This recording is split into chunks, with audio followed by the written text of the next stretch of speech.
So there's 2 servings of ayahuasca. Mm-hmm. The first serving, it was kind of fun. It wasn't too heavy. It was like fun. I was seeing cool visuals of like some sacred geometry and like bright colors and like cool colors of stuff. When I did the second serving, that's when I got hit to the ceiling of the universe. I took it, and within 10 minutes, I'm laying down and I felt the vibration crazy strong, and literally it was just like my whole body got pushed straight up to the ceiling of the universe. Hey guys, before we start, this is a quick reminder to check out Auxoro Premium, the best deal in premium podcasting. For $5 a month, you get bonus episodes spanning pop culture, love, science, politics, drugs, philosophy, sex, and more.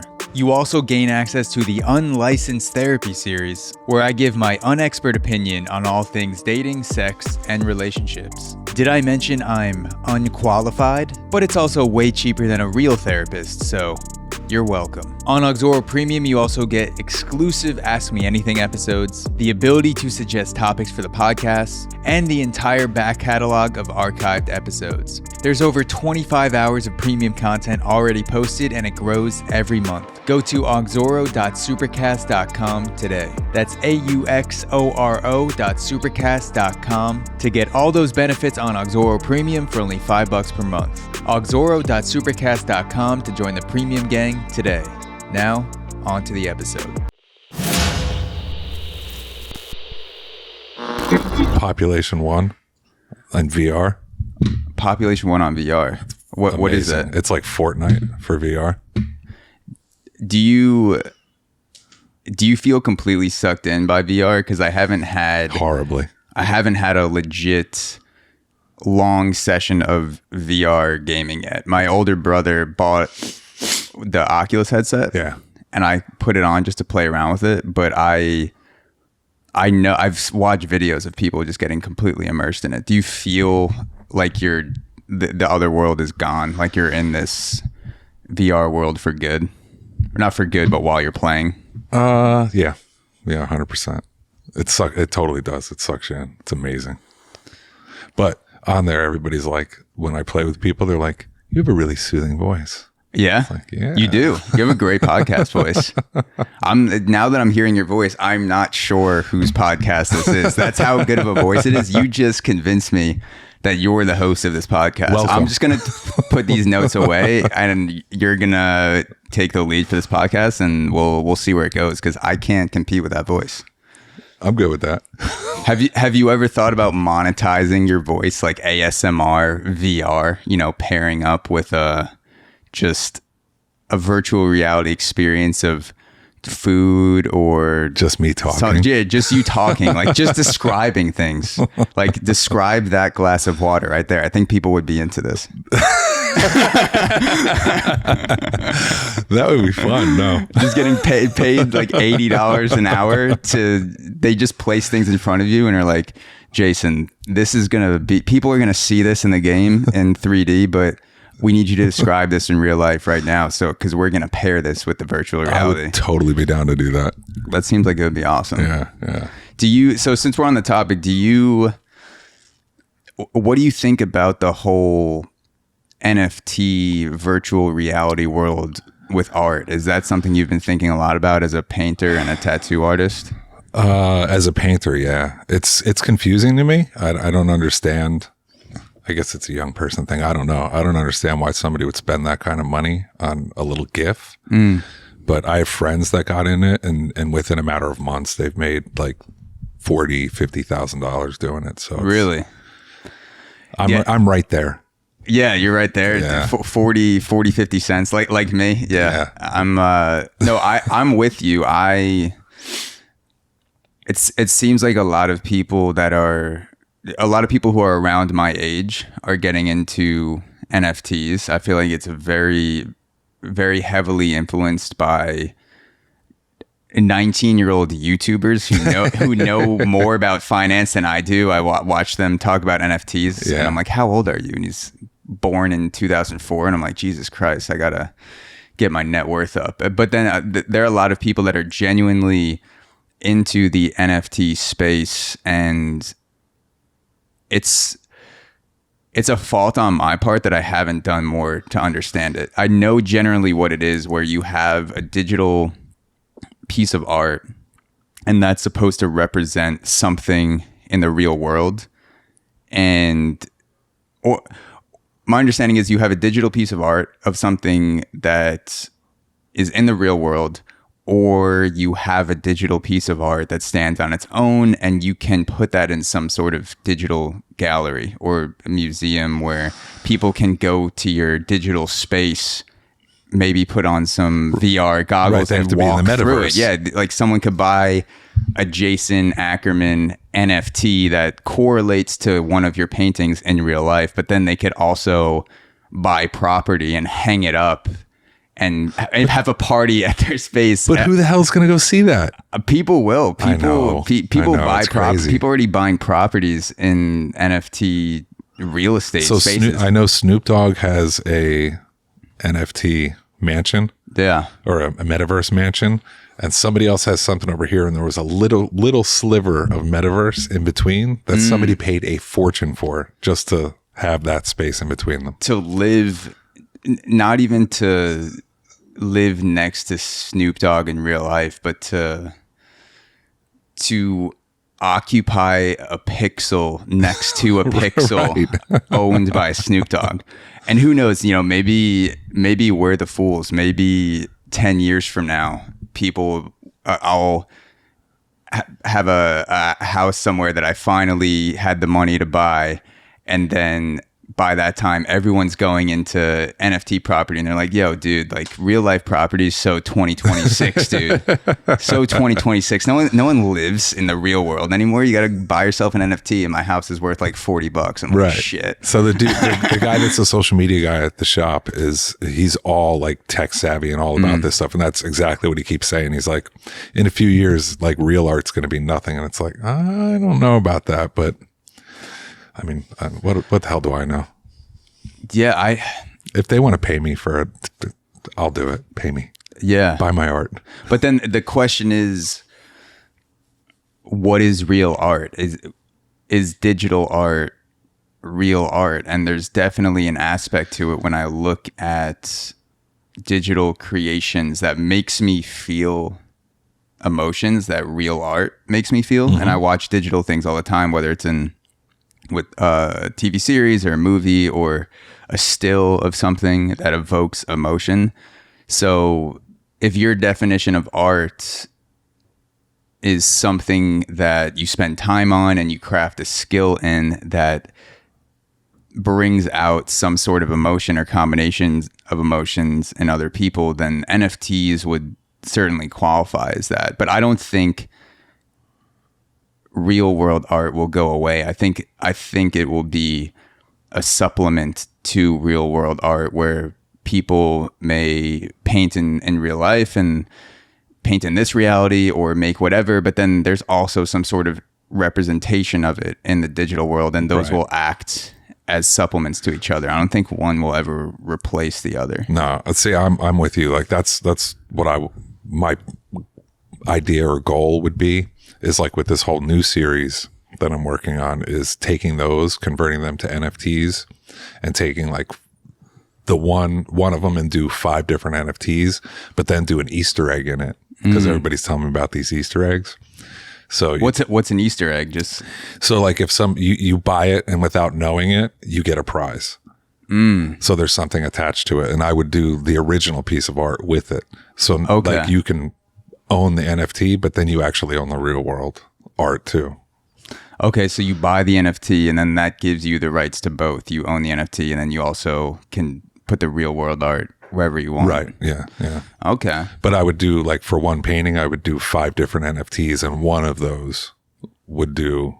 See, I put thought into this. It's just doing it. Yeah. No. Yeah. I mean, you've put in more thought than I have. I've read a few articles. I've listened to a couple Tim Dillon podcasts where he rants about NFTs. I don't know if you listen to Tim Dillon. He's a comedian that grew up in New York and has been on Joe Rogan a couple times. And now I believe he's between Austin and LA, but he went on the Joe Rogan podcast and tried to sell Joe Rogan on NFTs and digital real estate. So reading 2 headlines plus hearing a stand-up comedian rant on NFTs for 45 minutes at the end of the podcast is the extent of my NFT education. Okay. And that is more than I learned in 4 years of accounting in college. So I think it's a pretty good NFT education. I can verbalize it on a podcast. I mean, I've even opened my crypto wallets. I have Ethereum. I'm ready to go. It's just... You're good to go for an apocalypse. Yeah. In case shit hits the fan. Yeah. People are still going to want to see art, even when museums, are being burnt in a fiery hell. People can go online and still admire the art. Yeah, but if there's an apocalypse, is there going to be phone service? That's a good point. That's a good point. We would need some sort of satellite infrastructure to be able to beam it from space back down to Earth. All right. And I am qualified to say that that's going to work as a podcaster, Okay. I watched 2 YouTube videos on it. So we got into NFTs to start, and I had a quote that I was planning to start out with, but we were talking about the digital space, and I do think that's interesting. But this quote is from Warren Ellis, who's a comic book writer. He designed comic books for Marvel, and I was kind of digging around quotes that had to do with tattoos, but also art and some sort of like combination of art and effort. Mm-hmm. And this is what Warren Ellis, Marvel comic book writer, says. He says, "I want a tattoo over my heart that reads, 'Try harder, you lazy paramedic shitbag, or I will haunt your bedroom forever.'" Warren Ellis. And I was thinking about this, and I realized that life is basically a journey of trying 1 to 2 things really hard. Like, you can only really ever become an expert level thing as a normal person. There are people that are out there with 5 or 6 different expertises. Mm-hmm. I believe those people are outliers. I'm certainly not one of those people. So podcasting for me is the principle of my journey right now. So I wanted to know, out of the millions of things that you could have tried hard at, what brought you to try hard at tattooing? What was the thing within you that made you want to pursue that as, this is one of the things that I'm going to get really fucking good at, that you that will haunt your bedroom forever if you don't try harder, you paramedic piece of shit.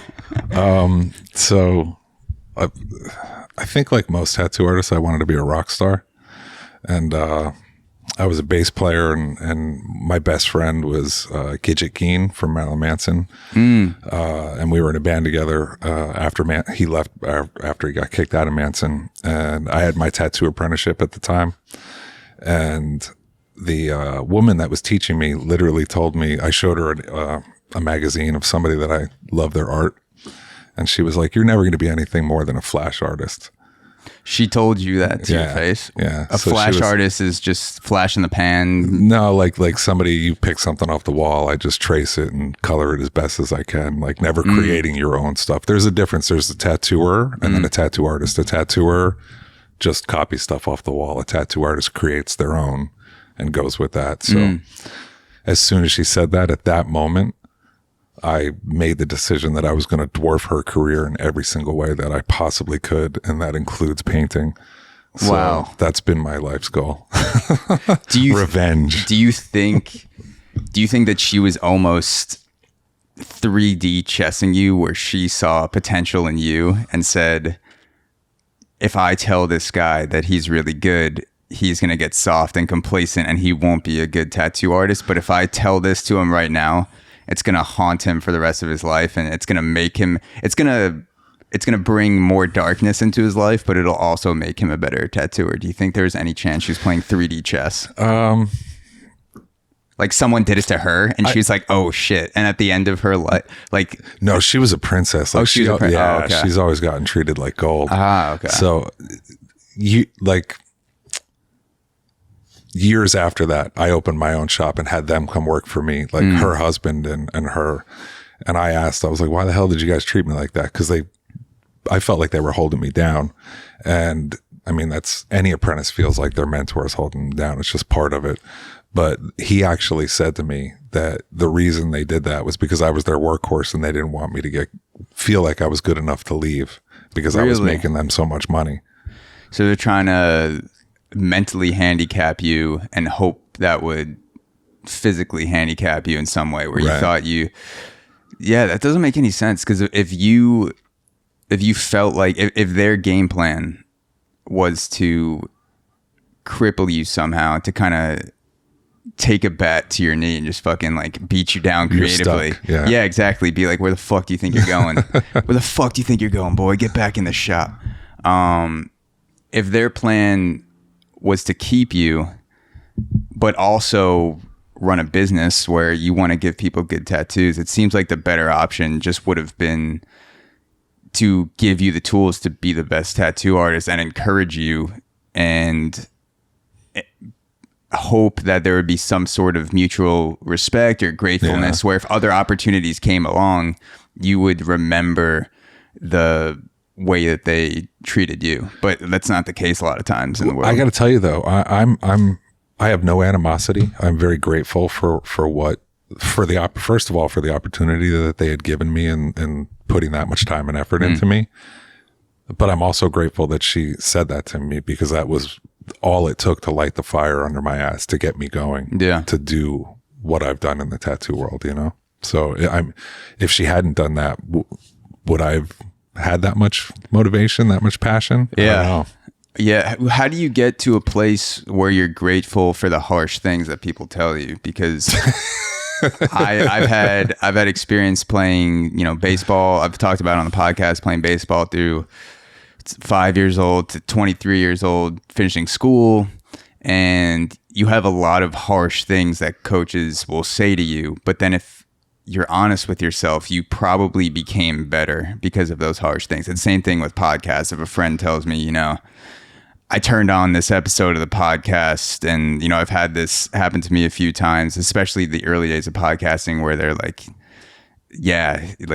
you seemed like you wanted to talk about something, but you didn't talk about that. So you talked about some other bullshit for 15 minutes and it got boring. You should have just kept going with that shit. So I've experienced it in podcasting and baseball where people are giving me harsh criticisms. And there's a long window from when I realize the truth in those criticisms, all the way back to when the criticism occurred. How did you get to a place where you found meaning in the harshness of those words? Within the last year, I've learned that pretty much my entire life I've been on a quest for spirituality of some sort, like enlightenment, whatever you want to call it.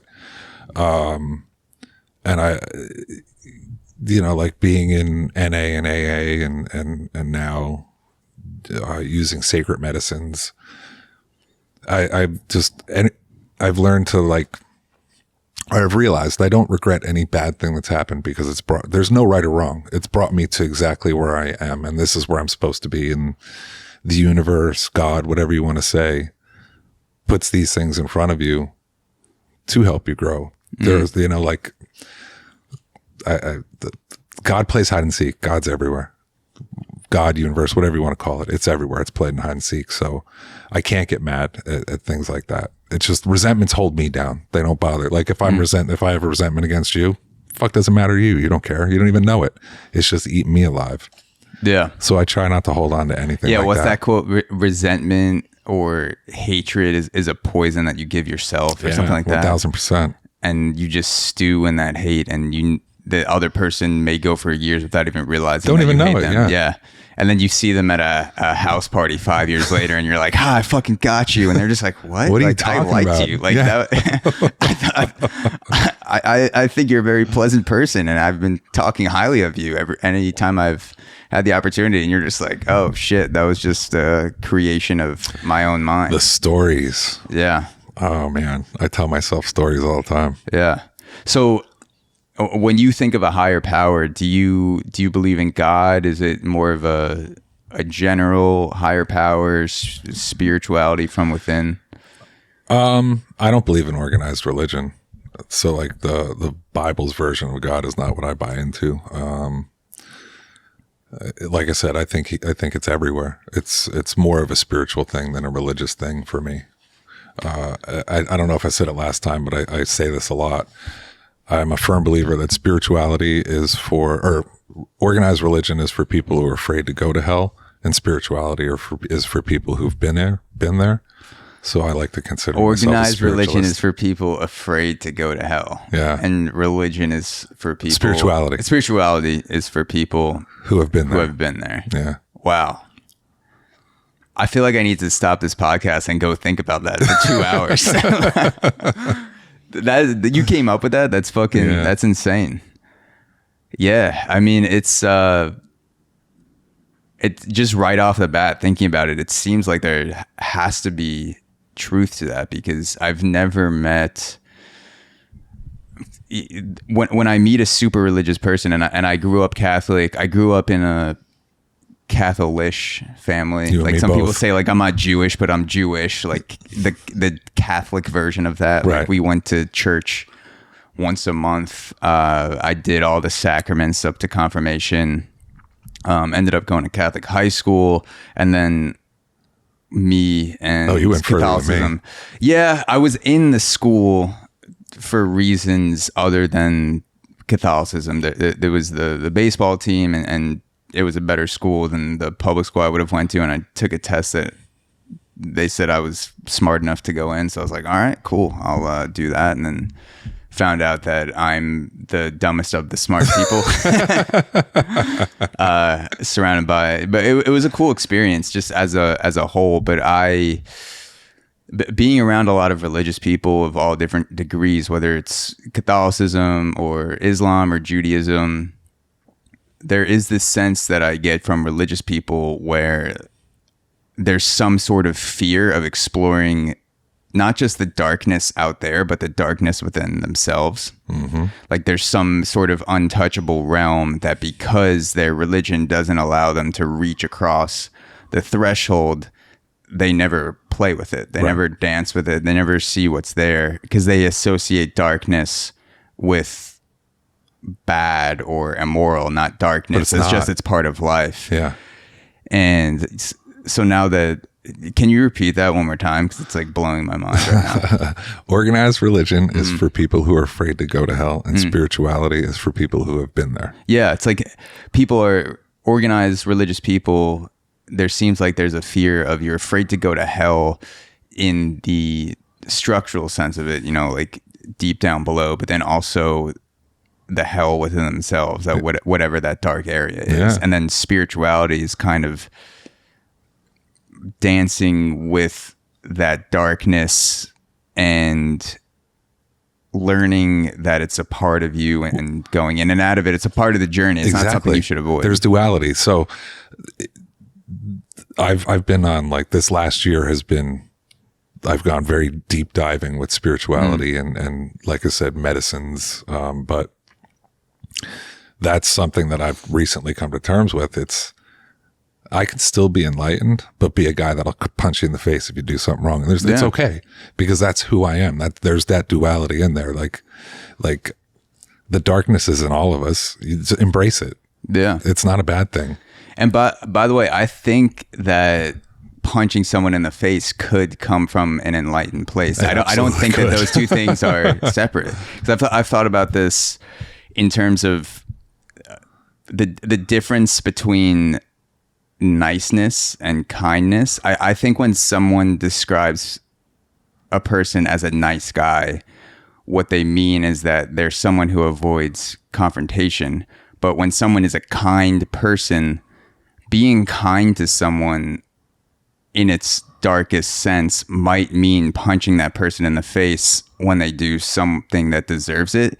Otherwise, they will be a person that walks through this world thinking that that's something that they can do unto other people. Right. And so, if someone puts their hands on you at a bar or does something to someone you love and care about that's with you, if there's not an action taken in that moment, they will go on. There's methods of de-escalation, but sometimes that's not enough. Like non-physical de-escalation isn't enough. They will then go on to other moments, possibly inflicting that same level of damage or worse to the next person. So there is a level of kindness to punching someone in the face if it's called for, as weird as that sounds. I agree. Unfortunately, though, there are some people that are pretty damn stupid, and if you punch them in the face, just looking to do it. Yeah, that's true. But back to religion real quick. Never mind. I forgot what I was going to say. Sorry. All right, when the Holy Spirit goes back into you, it'll re-enlighten you with the words that you're about to say. So last time we spoke, we went into the whole journey of you being an addict, and you almost got to the point where you took your own life successfully, but obviously you didn't do it successfully. You're here. And so if you want to check that out, you can go back to the first episode with Jason Ackerman. And I wanted to ask you a follow-up to that. Yeah. And I'm going to assume a lot of things here with addictions that I don't have experience with. So if I'm assuming something that's wrong, then you can point that out. But okay. So addiction to me seems like a form of trying too hard at something. Like everyone tries hard at things, but something that I've learned from having friends who have addiction to hard drugs in my life and is that there's actually a lot of hard work that goes into sustaining an addiction, and if they got off that track and focused it at something else, they're a hard working addict. And being an addict doesn't mean that you're lazy, and most of the time it's the opposite. You will do whatever it takes to be able to have that next high experience. So what I wanted to ask you, since art and painting and tattooing is something that you try really hard at, and addiction is also something that causes you to try very hard, is there a connection that you feel between the effort of addiction and the effort of art? Like, do you feel like they're connected in some sense? Do you tap into the parts of you that addiction gave you when you're creating art, and vice versa? Like, is there some sort of bridge there? So I agree partly with what you're saying. There were a lot of other reasons why I was an addict, but yeah, addicts are very hardworking. You're not lazy at all.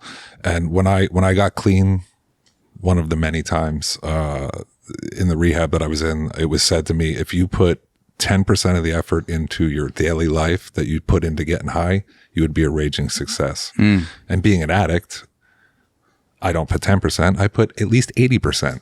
Yeah. It's just who I am. The Pareto principle of addiction. Yeah. 80-20. It's just who I am. It's just my nature. Everything I do, if I'm not going to do it the best that I can, or be the best at it, I don't even want to put energy into it. Yeah. It's just a waste of time if I'm not going to really do it. So do you feel like addiction can be a misguided form of effort in a way? Like you're still working just as hard as you were when you were an addict, and now you're on a different treadmill in a sense. Is that accurate to say? Like you're not necessarily taking away parts of yourself, you're kind of like picking yourself up and putting yourself on a different track. Yeah, I mean I guess part of my addiction is like an obsessive compulsive thing. So I get very fixated on things. So my wife says it all the time, like I'll see something shiny and like I have to have it, and I'm all about that, and then something else comes up and I'm like, fuck that, let's go to this.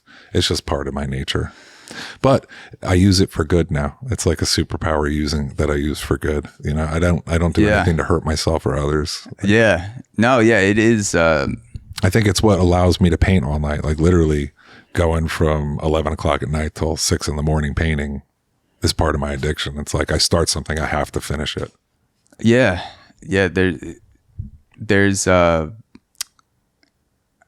feel like there's definitely a lot of things and a lot of aspects to addiction that people don't talk about, and I've thought about this with my own life, and I don't know if I've had addictions or I've had dependencies. Like things like coffee will definitely alter my mood if I don't go without it.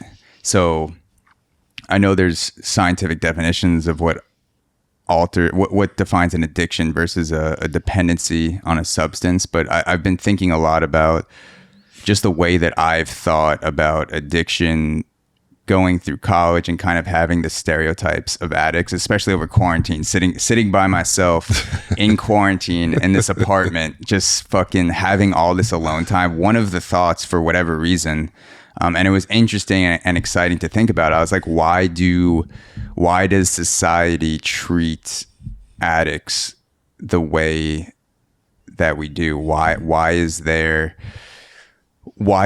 this stigma of addicts? Because I thinking about addiction applied to my own life, or the lack of, it wasn't like I tried to not become an addict. My parents didn't coach me when I was younger and say, you need to work really hard at not becoming addicted to a substance. You need to put in all this effort to thwart that off in your life.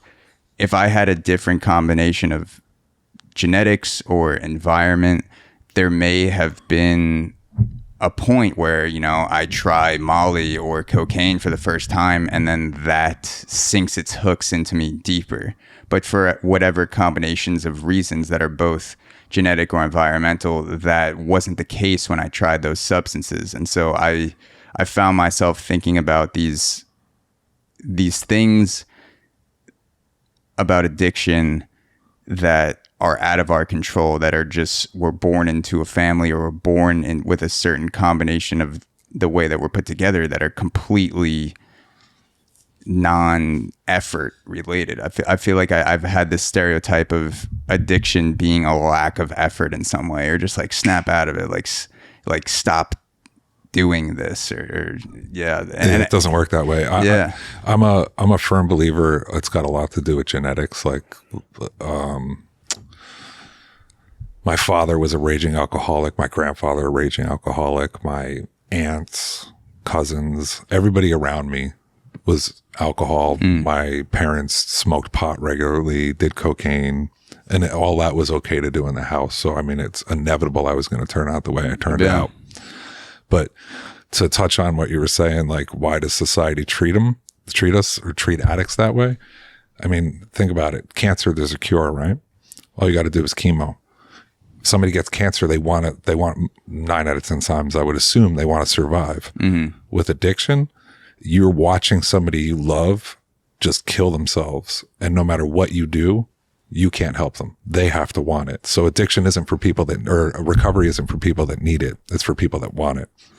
So you just, like, as an addict, you showed me any kindness, that was weakness, and I would tear you down. I would take you as a hostage. I would just fucking take everything you had and help you look for it after I stole it. You know what I mean? Yeah. So it's to watch that, and then to like see junkies out on the street, you can't help them. There's not bleeding hearts. It doesn't matter to me. There's nothing you're going to do to help that person until they're ready to stop. That sucks to watch.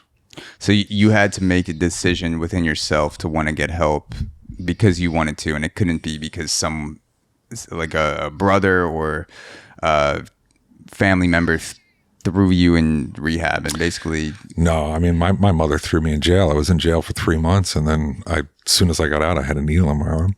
I mean, I've quit using for my father, friends, my kids. It until I was ready, it didn't matter. Yeah. There's not even a question in there. It's just I don't know why there's no nuance to the addiction conversation, because we recognize that people are born with growing up in different environments and have different genetics that allow you to reach different levels of intensity with certain experiences or taking certain substances. So something I've been thinking about is, the first time if I or when I took Molly for the first time, MDMA, for a music festival in Chicago in 2017, for whatever reason, the hooks of Molly sunk into me 20% deep. And that's just an arbitrary number of how much I felt like I needed to do that again soon. But someone else might do Molly and feel those hooks sink into them 80%. And the next day or the next week, they feel like they have to keep coming back to it. But I didn't work on that. It wasn't something I got out of effort. It was just a way that I was gifted or given, whatever you think about it, if that makes sense. Mm-hmm. You're a lucky one. We'll see. I still have a long way to go. I'm out of the 27 club, but we'll see. We'll see what happens. So it's still got a long journey to fuck things up, which I certainly will. But see, for me, it wasn't a instant thing. Like, I guess as looking back at it now, I had all the traits of an addict. You know what I mean? Like, but an addiction is just a symptom to what's actually really wrong. But I had all those traits, and then it was smoking weed, doing acid, and then coke, and then one day somebody introduced me to heroin, and I did heroin. And I used to go to my dealer's house, and he wouldn't have it, and I would be like, I'll be back later, while people sit there and wait. And I remember him saying to me distinctly, like, it's amazing you don't sit here and fiend like these guys do. And I'm like, I'm not addicted. I don't care. And then, shit, it was a month later, I was selling my PlayStation to get it. You know what I mean? Yeah. It just once, you never know when that one is the one that's going to take you over that edge. Yeah. So it was like a gradual buildup. It wasn't the first time you did it, you were instantly hooked. It took however many times to get to that place where you felt like you reached a threshold where you had less control than the substance did. Like you had more control than heroin at one point, but then heroin was controlling you past a certain threshold. Yeah, it took over. I the first time I did heroin, I loved it. I felt like I was at home. You know, I felt like a king. It was like I had no insecurities, no fears. I wasn't worried about anything. I didn't care.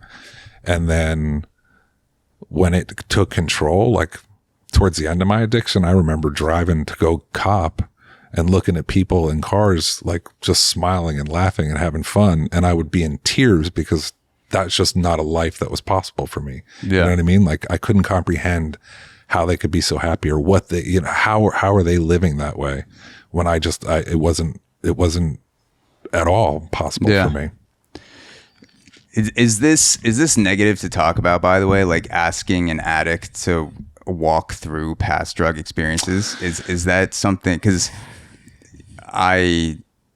sometimes I feel conflicted about it, getting into things and getting into substances or whatever guests have been addicted to in the past, but I also don't want to walk them down memory lane in a sense. Is there like a negative aspect to it from like saying the words out loud? No, not for me. I mean, I've told my story countless times. Yeah. And then, like I said, this past year, like, anybody that's in recovery isn't going to like this, but whatever, eat a dick. Fuck it. Eat that cock, baby. Eat it. Swallow the whole fucking thing. Swallow it, lick it, put it on a plate, eat it again, shit it out. So I saw a documentary years ago about ayahuasca, and I always wanted to do it because they use it to cure heroin addiction, to cure heroin addiction. So a little over a year ago, a friend of mine that's a client who suffers from PTSD really bad from the war, told me that he was doing ayahuasca. And I was like, fuck, where do you do it? Like, I've had the opportunity, but it just never felt right. With him, it felt right. And he introduced me to somebody. And him and I, the facilitator and I started talking, and it turned out he doesn't do ayahuasca. He does BUFO, which is the strongest hallucinogen on the planet. It is. Is that DMT or? It's DMT on steroids. DMT on steroids. So it's 5-MeO DMT. So the difference between DMT and this is this has an oxygen molecule that breaks it just busts through the blood-brain barrier. So it's instant. But it's the poison from the Sonora desert toad. So they milk the toad, put it on a sheet of glass, let it crystallize. Yeah. You smoke it. Yeah. And when you smoke it, it's like being shot out of a fucking cannon. You have no control. Like I am not afraid to die. I experienced death with this because when I went in, I was like, oh, I can do this. This is going to be great. Like I'm ready to surrender. Hell no, wow. I wasn't. I held on, and it was whatever. It was just fucking horrible. So you felt your your ego exploding in a way that you haven't felt before, at an intensity you haven't felt before. Yeah. Just unimaginable. It was sheer terror, and it was white noise. Everything I was seeing was really sharp, and it could have lasted a fraction of a second. It could have lasted 10 minutes. I don't know how long it was, but I remember hearing clear as day in my head, relax and let go. And as soon as I heard let go, I like let my breath go, and it was just like being shot down a tunnel of lights. It was so Did it feel bizarre. like an actual voice talking to you, or Yes. did it feel like an internal monologue? It was a voice. It was a voice. Yeah. They call it the God molecule. Relax and let go. Yep. I've learned a lot through BUFO, but to just touch on what we were talking about, that the obsession of drugs and alcohol was lifted for the first time in my years of being clean and relapsing and getting clean. And for the first time, the obsession is lifted. I no longer, if it's a nice day, is it a good day to get high? If it's a bad day, it's no longer a good day to get high. I don't even think about it until I talk. And when I talk about it, it's just like a story. It's not real anymore. So this is a perfect transition, because we spoke a little bit before the podcast about what you wanted to get into, and you mentioned ayahuasca and BUFO changed your life and changed your art. Yeah. So from a storyline sense, which one would make sense to get into first? Because I want to ask you about both the ayahuasca experience and the BUFO. BUFO. Yeah. So did you end up doing BUFO first? Is it in chronological order? Yeah.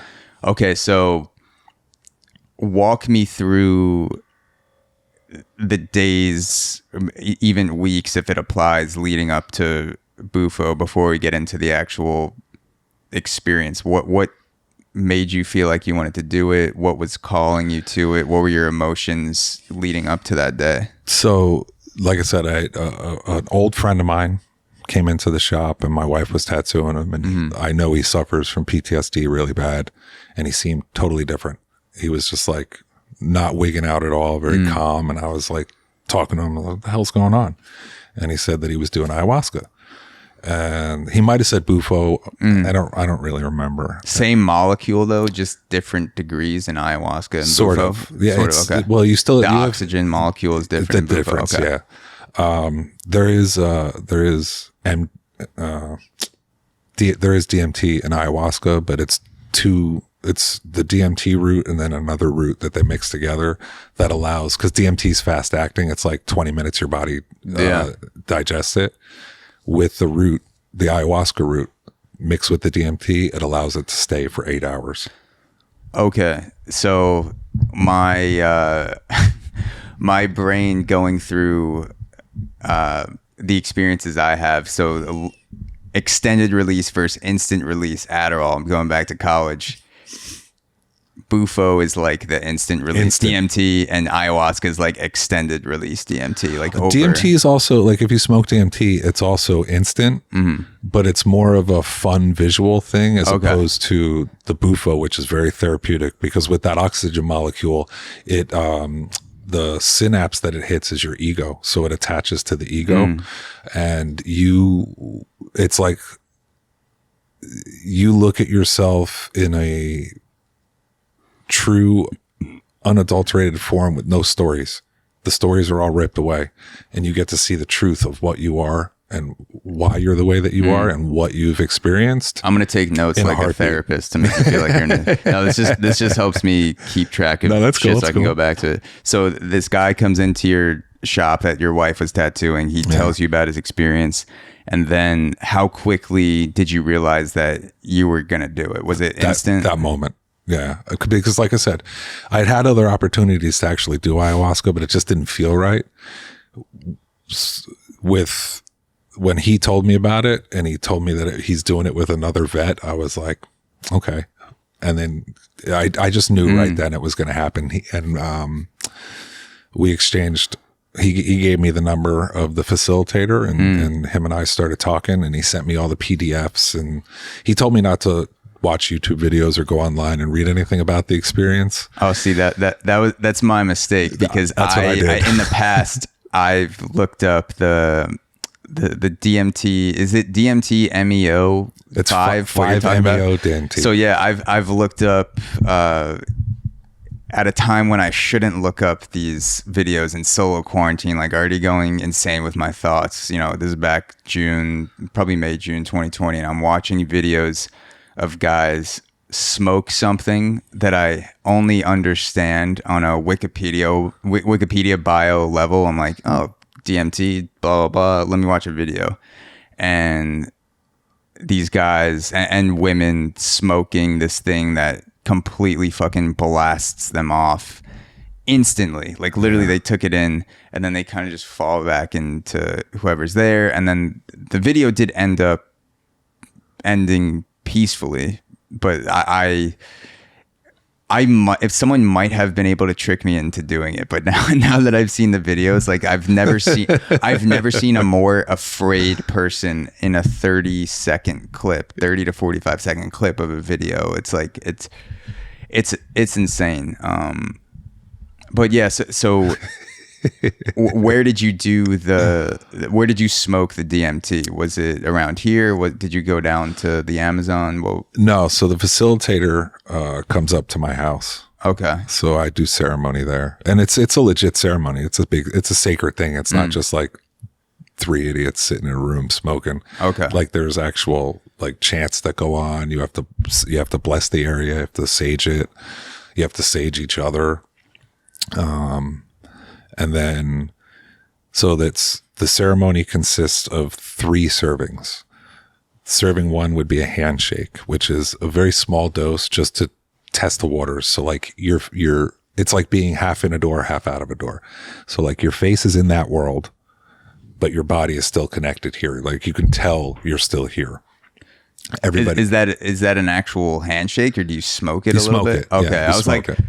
But they call it a handshake. I was thinking the guy has DMT on his hand. He shakes your hand and he's like, welcome. And you're like, oh, fuck, I'm in it. No. It's, oh, shit.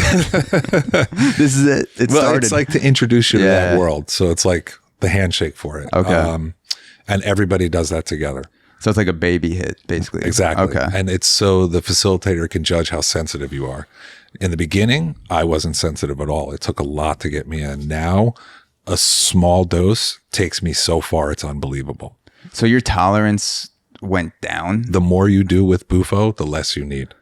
So it's the opposite of every other drug. Absolutely. Basically. So my first experience, my max dose, he gave me 61. And that's when I experienced 61 grams. And that's when I experienced pure fucking death and terror. My second ceremony, which was like 2 months later, I was so terrified that I was going to experience that again. He was like, don't worry, I got you. When I smoked it, I could taste that it was like way more than I had experienced last time, but it took me in so smooth, but fast and hard, but it was like no fear. I didn't have time to be afraid. It was just like, boom, gone. So. And so you said it's 3 different levels of it. So you get the handshake first. The handshake. Then you do a medium dose. Well, no, it's handshake. Everybody does that together. That's in the group. And then solo journey. The solo is, if it's my turn for the solo, I'm in the center of the room. I'm laying on the floor. I'm sitting there. I get served, and that's the max dose that he thinks my body can handle. Okay. And then for anywhere from 5 minutes to 90 minutes, you're just sitting there watching somebody cry, convulse, purge. And the purging is wonderful. Throwing up or it's so amazing. Shitting yourself, either one. Yeah. However it comes out. So you're, not everyone smokes at the same time. One person goes in the middle, and then the other people around the circle are there for support while this. So, yeah. Is he or she called a shaman? Are they a DMT shaman? The person leading it? I mean, you could call them a shaman. Most of the people that I know that facilitate don't like to be called shamans because they don't put themselves on that kind of a pedestal. So I generally just call them facilitators. Facilitator. Okay. Yeah. So the facilitator, that person is hands-on with you very much, verbally and physically, kind of like not getting verbally. You not verbally okay. Because anybody, and heed this if you're going to do this kind of stuff. Anybody that is leading while you're doing it starts voicing their opinion or what they think should happen. They're now influencing you. And while you're under that state, they can legit change the way you think about things. Jesus. You're that susceptible. So you have to have somebody that you trust.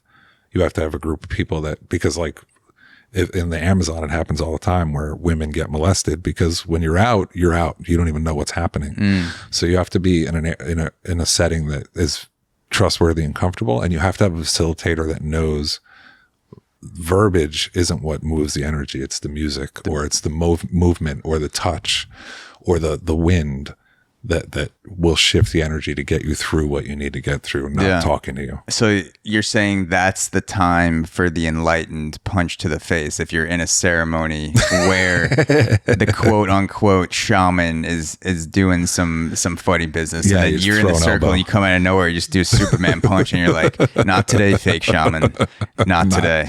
Not happening on my watch. Yeah. So you go into it, the facilitator is there, like, is cradling you, or what's kind of like the cradling you in the sense of energy and spiritually, not physically touching you. Okay. They ask permission before they touch, but it's the best way I can just. So there's a guy that I work with, Sean, who's my partner with doing BUFO. That man knows more about me than anybody else on the planet because it's essentially like we've been to war together. You know what I mean? Yeah. And when you're in that space, in that circle, it is sacred, and anything you share there stays there. So it's the vessel of what it is what's nurturing. The shaman also has a very calming voice. So like when you come out and you're talking about what's happening, he's just like, no, look at it this way, or it's not this. So because of your soothing voice, you're saying you're qualified. I'm to qualified, become a shaman. I'm actually learning. Really? Yeah. I have a ceremony this weekend where it's going to be all day. So over Thanksgiving, this kind of jumps stories. Yeah. I don't know if it's okay, but no, go ahead. We got the structure to come back to at any point. But so like I had done BUFO. I had done seven or eight ceremonies of BUFO, and within that, it's at least 4 servings of BUFO. And then I've done, I think it's 5 ayahuasca ceremonies. And with the ayahuasca, I started getting really fucking nutty because it's very mystical, and it's very like it's a feminine ayahuasca, and BUFO is masculine. It's a feminine spirit. Yes, that comes. You totally feel her. It absorbs you, kind of comes into you. Yeah, feminine the spirit. grandmother. Okay. Yeah, but it's the people that I were with that were facilitating. I love them and I adore them. But you have, as opposed to BUFO, where there's 5 people, ayahuasca, there's 30 people. So that's a huge vessel to hold, and you get little sects that start going on, and it gets really kind of culty. Or it can. Is it because ayahuasca is more popular? That's why they have to shove more people into the ceremony? Yeah. Or? Okay. Yeah. And it's easier because it's in comparison to BUFO, it's a lot softer. You know, like she's like people are terrified of her, but she is very gentle. She's not there to hurt you at all. BUFO's not there to hurt you, but it's going to kick you in the fucking teeth. You know what I mean? So it's easier for the facilitators to handle that many people. But I started getting like really nutty with like astral stuff, and not that there's anything wrong with it, but it was just, I was lying to myself within that world of not trying to lie to myself anymore. With the ayahuasca. With the ayahuasca. Nutty. Okay. Yeah. But so for my, over Thanksgiving, I did a Friendsgiving with the facilitator with BUFO, and we did a walking ceremony where the doses were small enough that I could keep my eyes open, because with BUFO, once you go in, you're just gone. You literally leave your body. But he had it right at the threshold where I was able to walk around. And then the medicine told me, like, again, I'm jumping stories, but the medicine told me, like, I smoked it. I started walking. I hit the ground. I started purging, and I was crying. I couldn't stop fucking crying. And I looked up and saw this tree, and the wind was blowing, and it was dropping leaves. And it was just so beautiful. And the medicine, I like to call it the medicine. The medicine started speaking to me and was like, what are you doing? Why do you keep coming back here looking for trauma? It's done. You're healed. The first time you did this, you were fixed. You don't need to come here looking for that. If you're going to come back and dance and have fun. Otherwise, don't come. So, is there a way to dance and have fun with the DMT MEO5, or is it just taking a lower dose? That would be the version of it? No, you can deep dive and still have a good time. Like, okay. You like, dude, I've been to the center of the universe. I have literally seen where the universe was created. I have met God. God's in all of us, but I literally have met and talked to God. Like, I've had amazing fun times on BUFO. I've had more fun times on ayahuasca because it's a lot more visual, but yeah, you don't have to go and try to fix yourself constantly. Yeah. So to go back to the first BUFO trip, are you able to talk about what you saw? I know other people don't talk about, you won't talk about someone else's experience, of course, but are you cool walking me through what you saw on that first trip? Yeah. What you experienced? Yeah. So my first handshake, it was like I just saw black and white clouds kind of just moving. And then music, he started playing this like harmony box. And then it was like just kind of color waves. And then I don't remember much else from that. But then I came out of it. And when I did my solo and I experienced ego death, it was literally everything was white. No, like, you know, the static on the television? Yeah. It was that. It was like just the old school black and white fuzz. Yeah. Yeah. But so like when you do the dose, you watch the smoke as it's burning and you inhale it, and you inhale it slowly, and you want to put positive energy into it as you're doing it. I got it all in, and I was looking at the facilitator, and he counts backwards from 10 to 1. And that's when you're supposed to let it go. He got to 7, and I could feel the frequency of the earth vibrating so fast that it started freaking me out. And I was like, I have to lay down. So I laid back, I closed my eyes. And like I said, it was just like right into white noise and terror. It was horrible. But then once I was able to surrender, it was like being thrown into a hallway at 1,000 miles an hour with a bunch of doors on each side and lights above the doors. And it was just moving like, yeah, it was moving so fast I couldn't grab onto anything. But then I remember coming out, and literally like, it was like from a movie where it was like coming out and going up. And then all of a sudden I was in the center of the universe looking at nebulas, looking at stars. And it wasn't me. Like you leave your body here. It was my energy. And then all of a sudden I was sucked back into like a wormhole going back through it. And then I was part of the ocean, but it wasn't like our ocean. It was like an ocean of color. And it was just slowly going and moving, slowly going and moving. And then I don't remember anything after that. I woke up a little while later, but I woke up the wrong way. Like when you get the most benefit of that stuff when you're lucid, like in a lucid dream where you're still there, but you know your surroundings are here because it comes in waves. So now I keep my eyes closed and I just keep riding that wave and going and going and going. But the handshake was fun, and I wanted to do another solo, but he was like, no, you only get one at a time. Yeah. Like I feel like talking to you right now, just hearing about your experience, I'm getting a little bit of secondhand death. My ego, I'm terrifying, man. But that's the thing that I'm afraid of the most. And I've never experienced that sensation even close to what you've experienced with DMT. But I've had experiences with being high as fuck on weed and you can have ego death on that. I don't know if what I experienced would be a full ego death or if there's even a comparison between different drugs, but I felt the sense of myself being ripped apart, and either the amount that I smoked or the strain that I smoked was not strong enough to coax me into a total ego death surrender, because I was fighting and struggling for 2 to 3 hours just in a state of terror of losing the only part of myself I've ever known and kind of just letting it take me away. Yeah.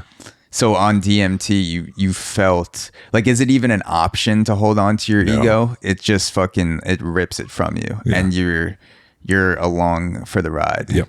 Like literally, as soon as I smoked and I started feeling that, I was like, "Fuck! What did I do? I wish I wouldn't have done this." Holy shit!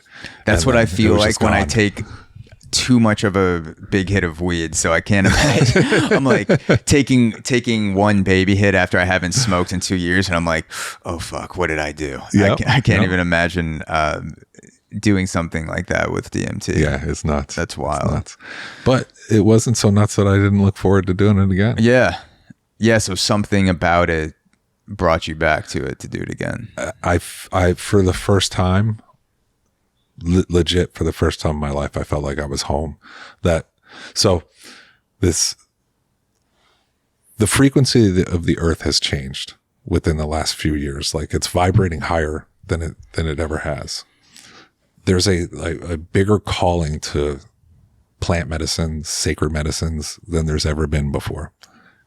When you take these medicines, it brings your frequency up. You vibrate with the earth.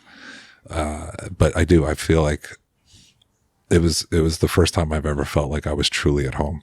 You know what I mean? And now every time I go in, I look forward to that feeling of the vibration, because I know I'm going home, and home is here. You know what I mean? Also, I don't want to cut you off. Go ahead. The vibrational, that's interesting. So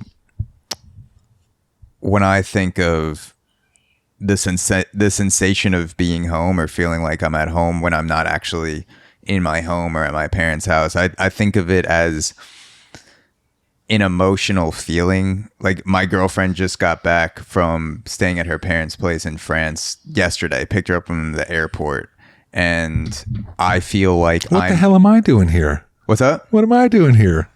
Oh, spend time with her. No, she's we trust me. We had a fun night. And we're about to actually go up to Vermont for the weekend to go snowboarding. Oh, awesome. Later today. But no, like I felt like being with her here more at home than I was, just because of that emotional connection. Sure. I'm in my apartment, but because she's here, it makes me feel more at home. So with the DMT making you feel more at home, is that also emotional, or is it more of a mechanical thing with the physical vibrations of the universe, or is it a combination of that? I think it's more of an emotional thing, because it like I said, it's like a peeling of an onion. It's stripped away so many layers of the construct and the bullshit that we're all force fed to believe in. And I don't need anything to be home. It's literally here. You know what I mean? I was going to say this before. I am a firm believer that every politician in the fucking world should be forced to do BUFO one time. I'm for it, you know? There would be no such thing as racism. There would be none of this bullshit that's going on in the world at all, because what I see now, what I know now, what I believe with every ounce of my soul, like I said, your energy leaves your body. It goes to the center. Like, that's when we die, that's where we go back to. I've chosen to come back right now in this time to talk to you, to live how I'm living. This is the vessel I got. This is all a vessel. That's it. It's only a vessel. It means nothing. There's bits of you and me. There's bits of me and you. It's just all a construct, and it's all bullshit just to keep us afraid. So what do you think about this? So last time people rushed the Capitol, they rushed the Capitol to, basically try to chain down Nancy Pelosi and make videos with her and take selfies and exert some sort of power over the politicians, like literally just like get in there. And I feel like people didn't have a plan when they got into the Capitol. But what about the second time we rushed the Capitol? we have doses of DMT ready to go, and we say, hey, we could chain you to this chair, or you could take DMT and we'll let you go. And we get all the politicians in the Capitol for Capitol Rush 2.0. I don't condone rushing the Capitol, but if we were going to, I'd say I like 2.0. With the spiritual aspect. Yeah, I like 2.0. Spiritual aspect, Capitol 2.0, rushing the Capitol. You know, that's how we make America great again. We give the gift of DMT, and I'm talking about BUFO. myself too, because I've never done it. So, you know, if I rush the Capitol, I'd be one of the guys chained down with the politicians going like, I guess I got myself into this too. We're all gonna make the world a better place. Let's blast off. Dude, you literally, it teaches you, just don't sweat the small stuff. All these things that I used to worry about are so trivial and don't even matter. Like even stuff with my wife, my relationship has gotten so much better because I'm a better person. I'm truly a better human being at this point. Things that I didn't even get, like I got to see myself through her eyes in one of my BUFO experiences. And it was the most bizarre thing ever. Like I literally morphed into her body and got to look at myself and see the things that I do and see disappointments that she has, see angers that she has, resentments, and things that I never understood at all why she felt the way she felt. And now it's like, holy shit. Okay. Yeah. I'm an idiot. I'm a moron.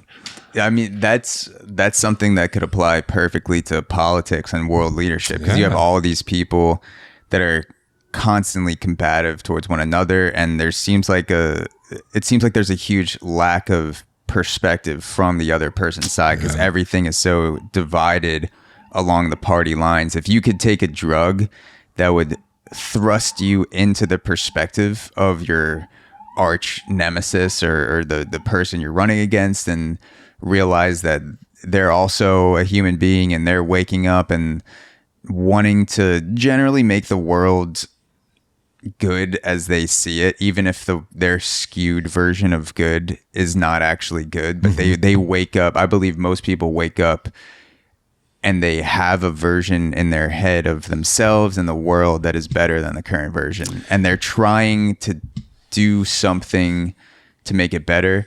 And a lot of times that is misguided. But if you could take a drug, very misguided. Yeah, if you could take a drug that could put you into the other person's body, and you go, oh fuck, like the senator of Nebraska wants the same shit that I do. They just are going about it differently, but their internal drives are very similar to mine. They want to make money. They want to do purposeful work. They want to fuck. They want to hang out and have a good time when they're not working. And the way which we express that in the world is different, but deep down we all have the same shit. So I mean, that sounds very like kind of woo woo, what do you call it, like idealistic, but maybe that's something that we should explore. Maybe that's something we should explore more, is dosing politicians with psychedelics. But I'll even go this way with it. So I would say pre-BUFO, Jason pre-BUFO, I leaned more towards the right. I not pro-Trump, but just I lean more towards the right. Conservative views. Right. Okay. Yeah. After doing BUFO, I'm right down the middle, because it's opened my eyes to something that's so simple that nobody wants to see. It's baffling to me. Whether you're right or left, it doesn't matter. It doesn't matter, because the people that are in charge could give a fuck about us. They're the same, right or left. They are exactly the same, and they're there to fill their pockets. That's what it's about for them. Nothing else. So why are we fighting with each other? It doesn't matter. It's all ridiculous. Yeah. So, I'm going to go back to the ayahuasca experience, because we said we're going to do that after the BUFO, but just as a tangent, because we're talking about conservative versus liberal and going back towards the middle. And I see myself in a similar light, where if you were to average my political beliefs, they would fall towards the middle, but some things I'm very liberal, other things I'm more conservative, and I try to see things more on an issue by issue basis and not be attached to an ideology till death. You know, I'm not, I try Right, to you use common sense. Yeah. I try to, like, when the idea is taking control of me, I've become better at recognizing that. And a lot of that is, you know, talking to people that are much smarter than me and have experiences that I haven't had. And I can see, oh, I'm not believing this because I believe it to be true, or I've felt this through my own personal experience. I believe this because this was my belief when I was 23. And as a 28-year-old, it would feel bad. It would be a slap to my ego to discard this belief. So I'm sticking to it. But in reality, these ideologies start to control us. Mm-hmm. And yeah, so I wanted to get into, since we're on the topic, something that is very polarizing is the riots, especially the riots that were happening in New York City.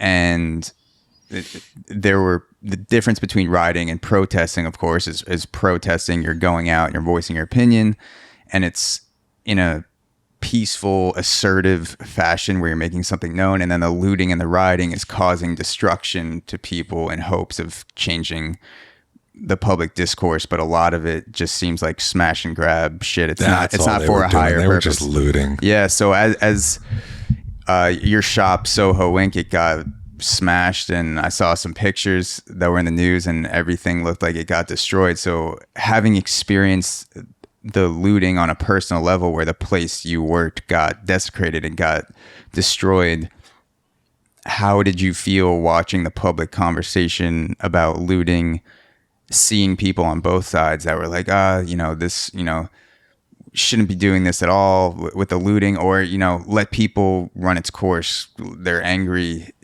If they get their anger out, it's somehow going to go back to normal. How did you feel seeing that public conversation? It hasn't gone back to normal. It's gotten worse because you've greenlit that behavior. It's absolutely disgusting what's happening, or what's happened. I supported support the whole movement that was going on in BLM, and it started out as a beautiful thing. But the moment that the riots happened and the looting and the violence, then it lost its momentum. I mean, take note. For the first time, literally the first time, the world was standing together with BLM for the first time. As soon as the riots started happening, Europeans stopped. They wanted nothing to do with it anymore, because it's no longer a movement of change. You're literally looting. That's all that happened in the city, literally. So my shop got broken into. I was there within a half hour. I was fighting people till 5 a.m, stopping them from coming into my shop and looting it some more. They were just there to get clothes or jewelry, or just to destroy things. Like, I watched fucking people walk down the street. There was a kid, whatever, had a lock on a chain, would walk by a door, smash it. A group would come behind, kick that door in, and go in and start stealing shit. I watched G-Star on the corner of this Lafayette and Prince. They tried to light that on fire. People live upstairs. Why are you trying to burn a fucking building down? Yeah. What kind of change is that going to make? Yeah, that's a good point. 90% of the buildings in New York are residential in some aspect. Even if there's shops on the bottom floor, there's probably 10, 20 people that live above there. So the social media guy that worked for me knew where all the riots were going to happen, because they were so well organized. Legit. They were all over Instagram saying, all right, we're meeting here, we're meeting there. They caught a fucking jackass that looted our store that got arrested the next day in the Queens Mall, which everybody knew they were going to loot because of social media. They arrested this guy. The reason they knew he stole from our store, Soho Inc. hat, Soho Inc. shirt, Soho Inc. sweatpants. They asked him where he got it. Long story short, they won't even prosecute him. I have him on camera doing it. They won't prosecute. Really? Yeah. Did you know that now in New York City, it's okay for somebody to walk into my shop and fucking rob me at gunpoint, as long as it's not loaded, and they won't prosecute him?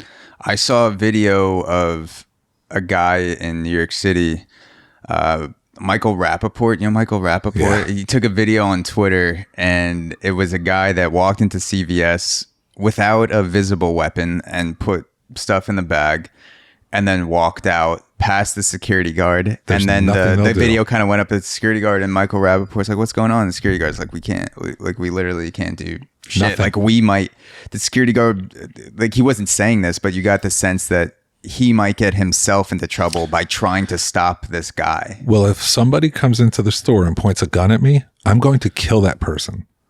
Yeah. Self-defense. But if somebody comes into my shop again with a gun, robs us at gunpoint, I'm supposed to judge whether that gun's loaded or not. If I kill that person or harm that person, I'm going to jail, not them. It's fucking insane. Absolutely insane. Yeah, and how do you even do that? There's no, I mean, unless have some sort of sixth sense about whether a gun's loaded, because you've been in the special forces and you're like, by the way his shoulder is moving, I could tell that there's no bullets in the chamber because his shoulder went down 1/10 of a degree. How the fuck are you supposed to know if you have to assume if someone's pointing a gun at you that it's loaded, and if you're not at a gun range or something, they're even if someone is pointing it at you at a gun range, like they even teach you, assume that every single gun is loaded. Absolutely. And never pointed in someone's direction. So the same thing would apply to real life. You can't assume that guns aren't loaded and then walk backwards and try to think, okay, is this gun loaded? No, it's you see a gun in your face. I'm going to die if I don't do something right now. If I don't take quick, devastating force, I will die. I forget what the question was, but yeah, it's gotten insane. Yeah, it was kind of just, I mean, we were answering the question, which is a great response, but it was me gauging what you were going through with Soho Inc. getting looted and kind of how you viewed the public discourse. And well, the other thing that's really kind of upsetting is on social media, everybody's talking about like, who cares? It's insurance will cover it. No, they don't. That's something that they don't talk about on the news. I was telling you earlier. Yeah, let's get into that. We were, between all the damage done to the studio, the glass that had to be repaired, the doors that had to be repaired, all the clothing that was stolen, the insurance company gave us 30 cents on the dollar. Everything else that had to be covered had to come out of our pockets. Yeah, so for people saying out there that you should let the looting and destruction happen, the insurance is not footing the bill, or if they are, it's for pennies. a fraction pennies. of the destruction caused in the shops. With the 30 cents on the dollar, we didn't even recover what was stolen. Forget what was damaged. We didn't even recover what was stolen. Yeah, and it's ironic and it's sad that there are a lot of businesses across the United States that were Black-owned businesses that got destroyed because of people who claim they're part of this movement that was helping Black people, and they kind of formed their own spin-off and just decided to start looting and destroying the lives of Black people financially and emotionally. And it just did not, nothing about it made sense. And I felt like when I saw people making arguments for looting and destroying businesses, no matter what color you are, you're making it deeper than the issue actually is. When someone loots a fucking shop, they're thinking in the moment. There's not some sort of ulterior motive behind, I'm going to change the narratives. I'm going to take back power by smashing and grabbing. No, but it's probably, I mean, you saw, was it, did they seem like there was some sort of narrative in their head where they're like, I'm changing the conversation, or were they just like, I'm going to fucking steal this shit and flip it on Facebook Marketplace? Dude, that's exactly what it was. I'll get you the video. I'll send it to you. It's 5 groups of people came in, and the girls that came in were fucking shopping at the mirror with all the clothes, going like, that looks good. Nah. They weren't there for anything other than to get free shit. Yeah. Protest, good. Yeah. Beautiful. Yeah. I support that. Looting, go fuck yourself. You should get run over by a car. That was harsh. Yeah. Bro. Yeah. I mean, that's basically what looting did to a lot of businesses, is they just ran them over with a car. Yeah. financially. Look at New York City. There's so many vacancies now. Business companies went out of business because of that shit. And COVID had a part to do with it. But if a business is suffering because of COVID and they're not making money, and then you loot them, they're not going to be able to. It's fucking insane. Yeah. So I want to get back to the ayahuasca, and I'm glad we got into the looting tangent, because that's something important to talk about. And I didn't know about the insurance thing. Yeah. And that's something that I had in the back of my mind, where 3 subway stops away, I'm seeing all this shit happen, and I go into the city in the aftermath, and then a thought that goes through my mind when I see the shops boarded up is, I think, oh, at least there's insurance. At least, these businesses are getting something back for what got destroyed, and 30 cents on the dollar is fucking nothing. Yeah, nothing. Insane. So going off of BUFO, what drew you to ayahuasca? I couldn't imagine doing BUFO and then feeling the need to dabble in something similar.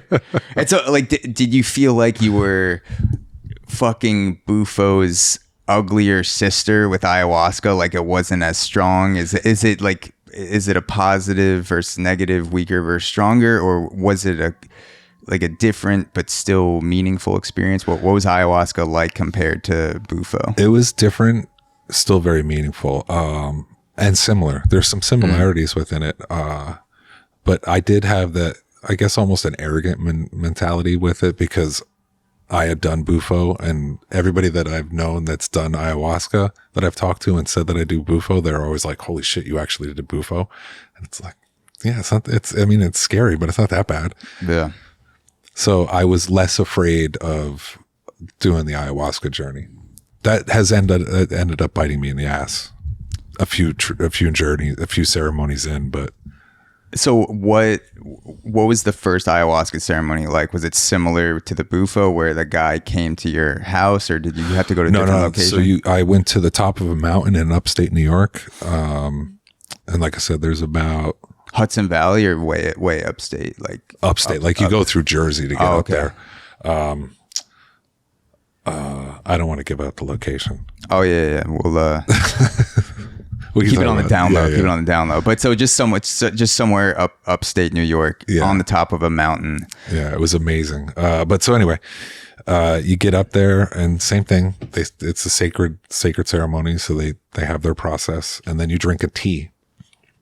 And I took my first serving, and they laid there for about a half hour, looking up at the sky. And at this point, trees have become very, very important to me for BUFO reasons, things that I've realized about trees. So I had this little section where it was like a zigzag of trees that I could look through, and then the leaves started breaking off and turning into butterflies. And then I was like, all right, here we go. And I started feeling that same vibration that you feel with BUFO. So I closed my eyes and I went in, and it was such a beautiful, beautiful experience. So when I first went in, I could feel it so there's 2 servings of ayahuasca. The first serving, it was kind of fun. It wasn't too heavy. It was fun. I was seeing cool visuals of some sacred geometry and bright colors and cool colors of stuff. When I did the second serving, that's when I got hit to the ceiling of the universe. I took it, and within 10 minutes, I'm laying down, and I felt the vibration crazy strong. And literally it was just my whole body got pushed straight up to the ceiling of the universe. And I was looking at the most vivid sacred geometry I've ever seen, that was folding in on itself. And then it turned into cubes, and it was cubism. And then the cubes started folding in on themselves. And when the cubes were folding, the grandmother came sliding up the cubes, and she was white with almost LED colors of rainbow on her. And she just talked to me without moving her mouth, and just kind of swooped in and swooped by. Like telepathy? It was she's sort communicating her thoughts? Yeah, yeah. And then all of a sudden, these cubes just started folding into one cube. And the one cube had a red circle on it, which has become the common theme in every one of the new paintings in my new series. And literally she said to me, this was where the universe was created. And as soon as I'm like looking at this thing, and it's like this cube that's 3-dimensional with this red circle on it. And it's just like the colors are not staying one solid color. It's just like morphing, like the rainbow colors, but literally the most fucking vivid colors I've ever seen my entire life. I said, wow. And as soon as I said, wow, that thing exploded and spiraled out.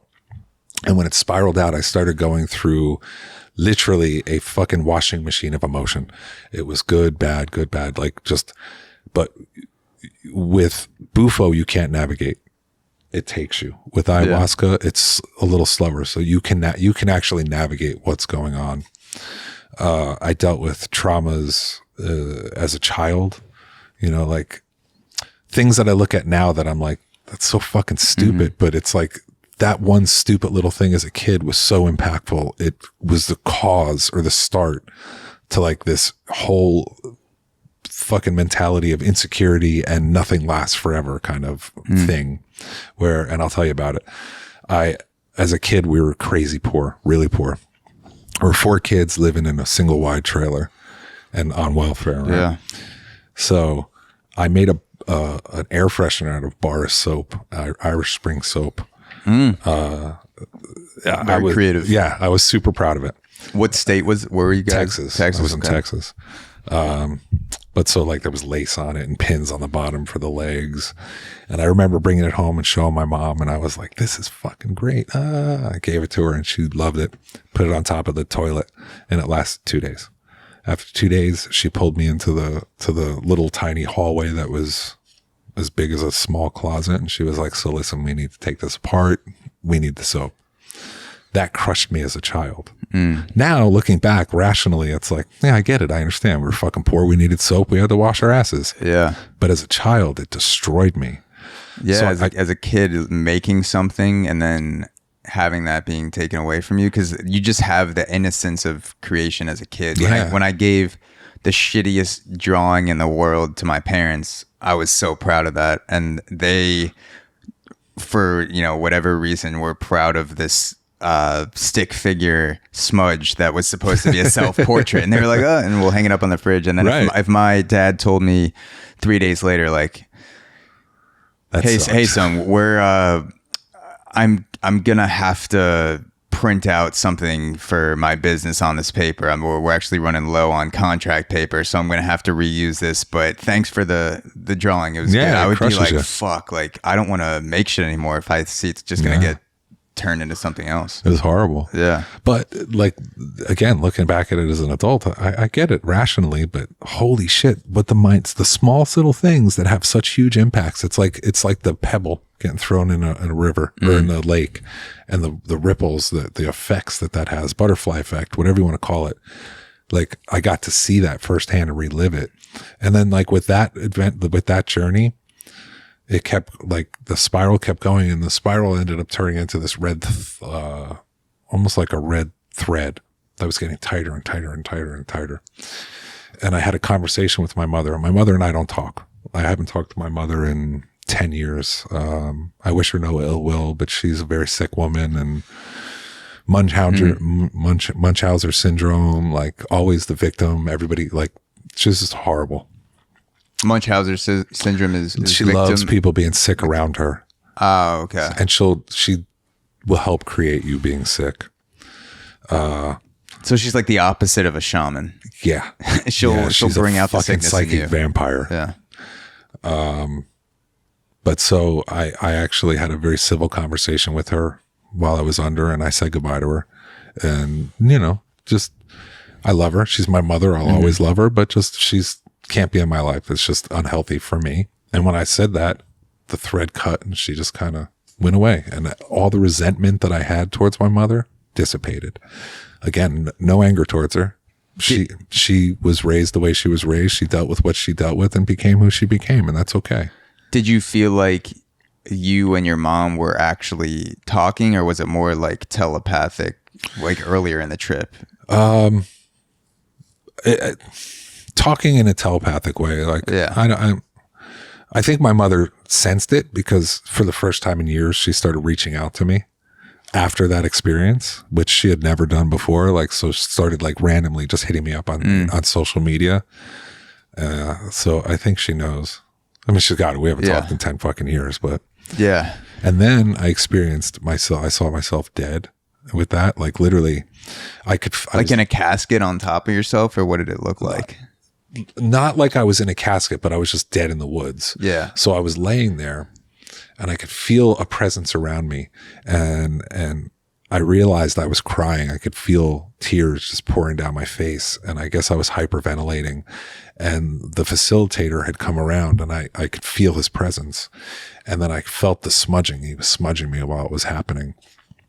And like I opened my eyes, but I couldn't focus. I was looking at the world through a honeycomb, and I just couldn't focus on anything. And I could feel a mist hitting my face of like lavender. And I was about to have a fucking panic attack and freak out. And literally at the perfect moment, he just took his hand and put it right on my heart. And it just, the floodgates just opened. And it was just like my breath synced with his breath. And I felt like, okay, I'm safe. Like I'm secure. Yeah. This is good. And then a little while later, I was in fetal position, and I opened my eyes and I looked across the field, because it's like a field under a tree canopy, and everybody's kind of in a circle. And when we started, there was this old hippie, super long white hair, long white beard, green bandana, sitting there in lotus position. Guy didn't fucking move. 8 hours. He didn't fucking move. Jesus like occasionally Christ. I would look at him. He was doing some weird finger shit. Yeah. But that counts. That's cheating right there. That's it. No, I'm just kidding. That's wild. But the last time I looked at him, literally, like I'm looking at him, and I'm having a hard time focusing. And I'm like, once I was able to focus, I saw his face here and his face back here, and he was surrounded by a fucking triangle. And I saw it just like I'm looking at you. It was mind bending. I started fucking laughing crazy loud, and like one of the ladies came over. She's like, "Calm down, you're okay." I was like, "Do you fucking see this?" Yeah. She was like, "It's okay." So this isn't meant to be a facetious question at all, but you mentioned the cube, seeing the cube earlier on in the ayahuasca experience, and it was changing colors. Did it look like the Allspark from Transformers, like the cube that glows and changes colors? Because I'm wondering, I would be curious if Michael Bay took ayahuasca and then made the Allspark after having some sort of trip or something. The colors were a bit more vivid. More vivid, okay. Yeah. But, like with sacred geometry, so with all these medicines, there's a common theme. People see the same things. People see the honeycombs. People see sacred geometry. And like me being told twice now with 2 different medicines that this is how the universe is created and sacred geometry is involved, I started doing a little bit of research, and Michelangelo had a theory, or Leonardo da Vinci had a theory that the universe was created through sacred geometry. And if you take triangles, and the perfect triangle is 27, whether it's 27 inches, 27 centimeters, 27 feet, 27,000 feet, if it's 27 on each side, it's the perfect shape. What is it about 27? It's just a perfect number. I don't know exactly. Okay. I need to do a little bit more research. But if you take 7 of those and fold them together, it makes the perfect globe. 7 of those 27 triangles folded together make a perfect globe. Yep. 727. It's crazy. Yeah. Fuck. So that's from Leonardo da Vinci. Yeah. He said that. So I have a few of your beautiful paintings here that I wanted to bring up, and they have sacred geometry in them, of course. Yeah. I'm all about that life right now. Yeah. So if I can put my password in correctly. Oh shit! You're gonna get caps locked lock out. was on. We're good. All right. Oh, we're in, ladies and gentlemen, ladies and boys. Okay. So I wanted to get into the divine masculine first, and I'm gonna link this for you guys watching this or listening to this. I'm gonna link Jason's paintings and all the ones we talk about specifically in a separate link, so you can go check these out wherever you're listening to the podcast. It'll be linked into the description. So the first one that I wanted to get into, and I'll bring it up here, is a a visual aid for us as we're walking through it, is the divine masculine. Mm-hmm. Right off the bat, before we get into the specifics of the journey, you spelt divine DEVINE, divine masculine, when it's spelled DIVINE. Is that of the vine, like of the vine masculine? Yeah. I felt like Einstein thinking about that. I was like, oh shit, duh means of in Spanish. Does this mean of the vine? Like allspark, boom, right there. I don't even have to take it. Yeah. Well, I mean, so he's got the tree of life. Yeah. The sacred geometry is the seed of life. And then the molecule is estrogen. So when you're thinking about how the tree of life and the estrogen molecule and the sacred geometry in the background, again, you guys definitely need to check out the link to have a visual of this, because it's wild. I wouldn't do it justice trying to describe it in words, but what to you made these three elements the highest form of masculinity together, like the divineness of masculinity? Well, it's the duality. So I have one that I'm working on right now. That's the divine feminine. Mm-hmm. And in the world of, I guess everywhere in the world, but it's very pronounced in the world of sacred medicines. Can you see this well, by the way? You can take I see it. Okay. Is the divine feminine. It's all important. It's all encompassing. Like, you need that. Women, they need to be treated as such. Yeah. But I think that men are forgotten in that. There are divine masculines. Like it's all kind of a play on toxic masculinity. Like, I guess there are some people that are just fucking assholes, but I don't think it's toxic to be masculine. I don't think it's toxic to open the door for my wife or carry groceries for her or treat her like a princess, because that's what she deserves. Yeah. But so, like, all of those elements, there's the feminine element within all of that. So, the seed of life, estrogen, you need those two things to make life. And that's a woman. You need estrogen to make that. You know what I mean? Yeah. And the first thought that I had when I looked at it is, you see, it's obviously a man that's very muscle bound and he's fit, but the skin is stripped away. Mm-hmm. And he's not in a position that you would typically see from someone who wants to symbolize strength. Like, usually you're like flexing like this, and your shoulders are forward, and even a lot of the aesthetic bodybuilder type muscles that people like to work on are the chest, the biceps, things that you can see when you look in the mirror.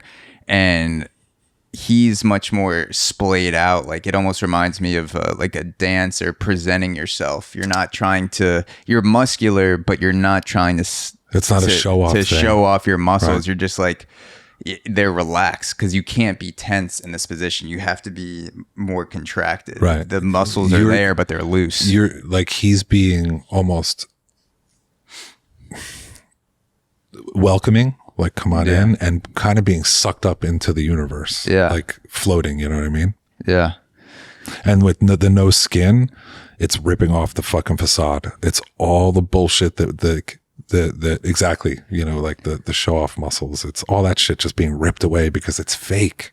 So the skin is like the ego? Yeah. It's just fake.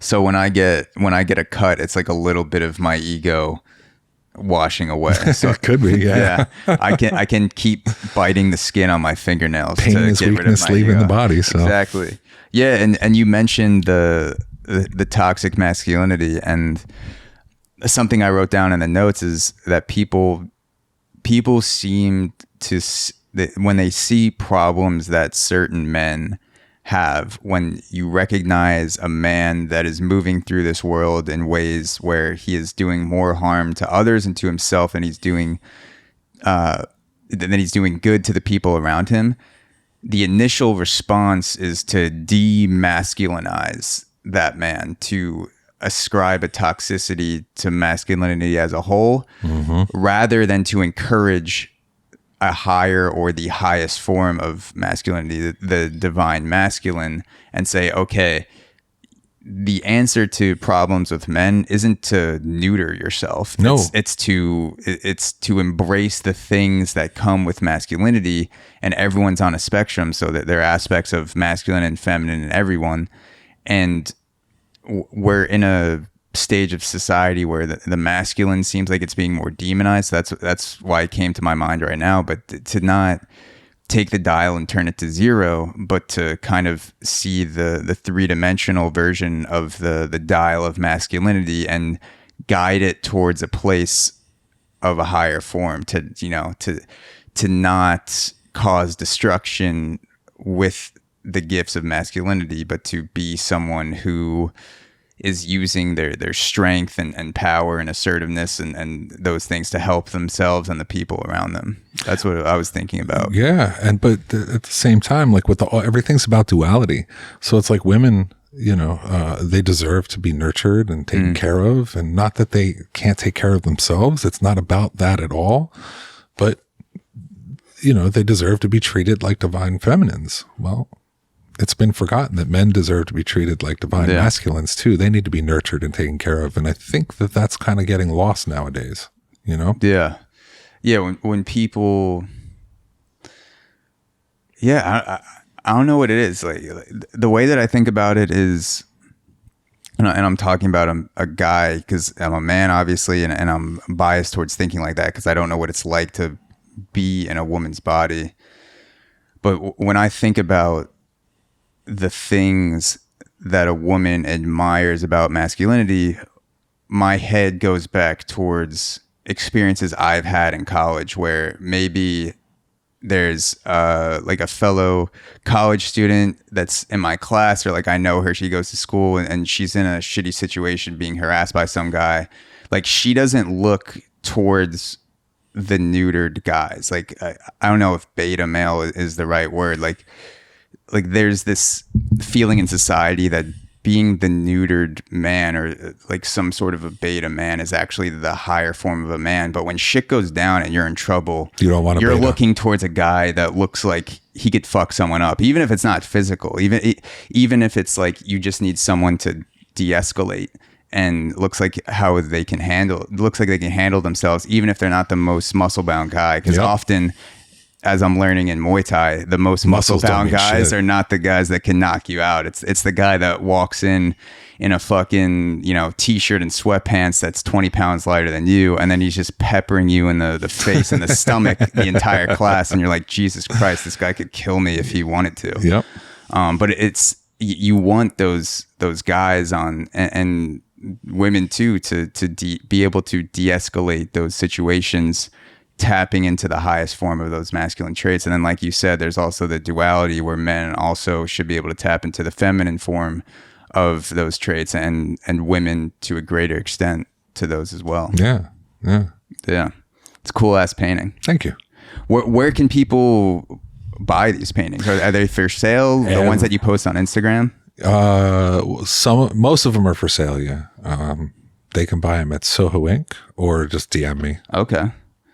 We'll link that, and we'll link both of those in the description as well, but just a mid plug for buying the paintings, because you guys are going to be looking at them, so you might as well check them out. So this is not a painting by you. This is the most upvoted Reddit post of all time in the painting subreddit. So I think there's like 323,000 members of the painting subreddit. And for whatever reason, this is the most upvoted post of all time. Really? And it is a painting of a guy painting himself. And so I wanted to ask you, since there's something that is clearly tapping in to people that aren't even painters, like myself, just looking at this Reddit, they're upvoting it and saying, this vibes with me. Yeah.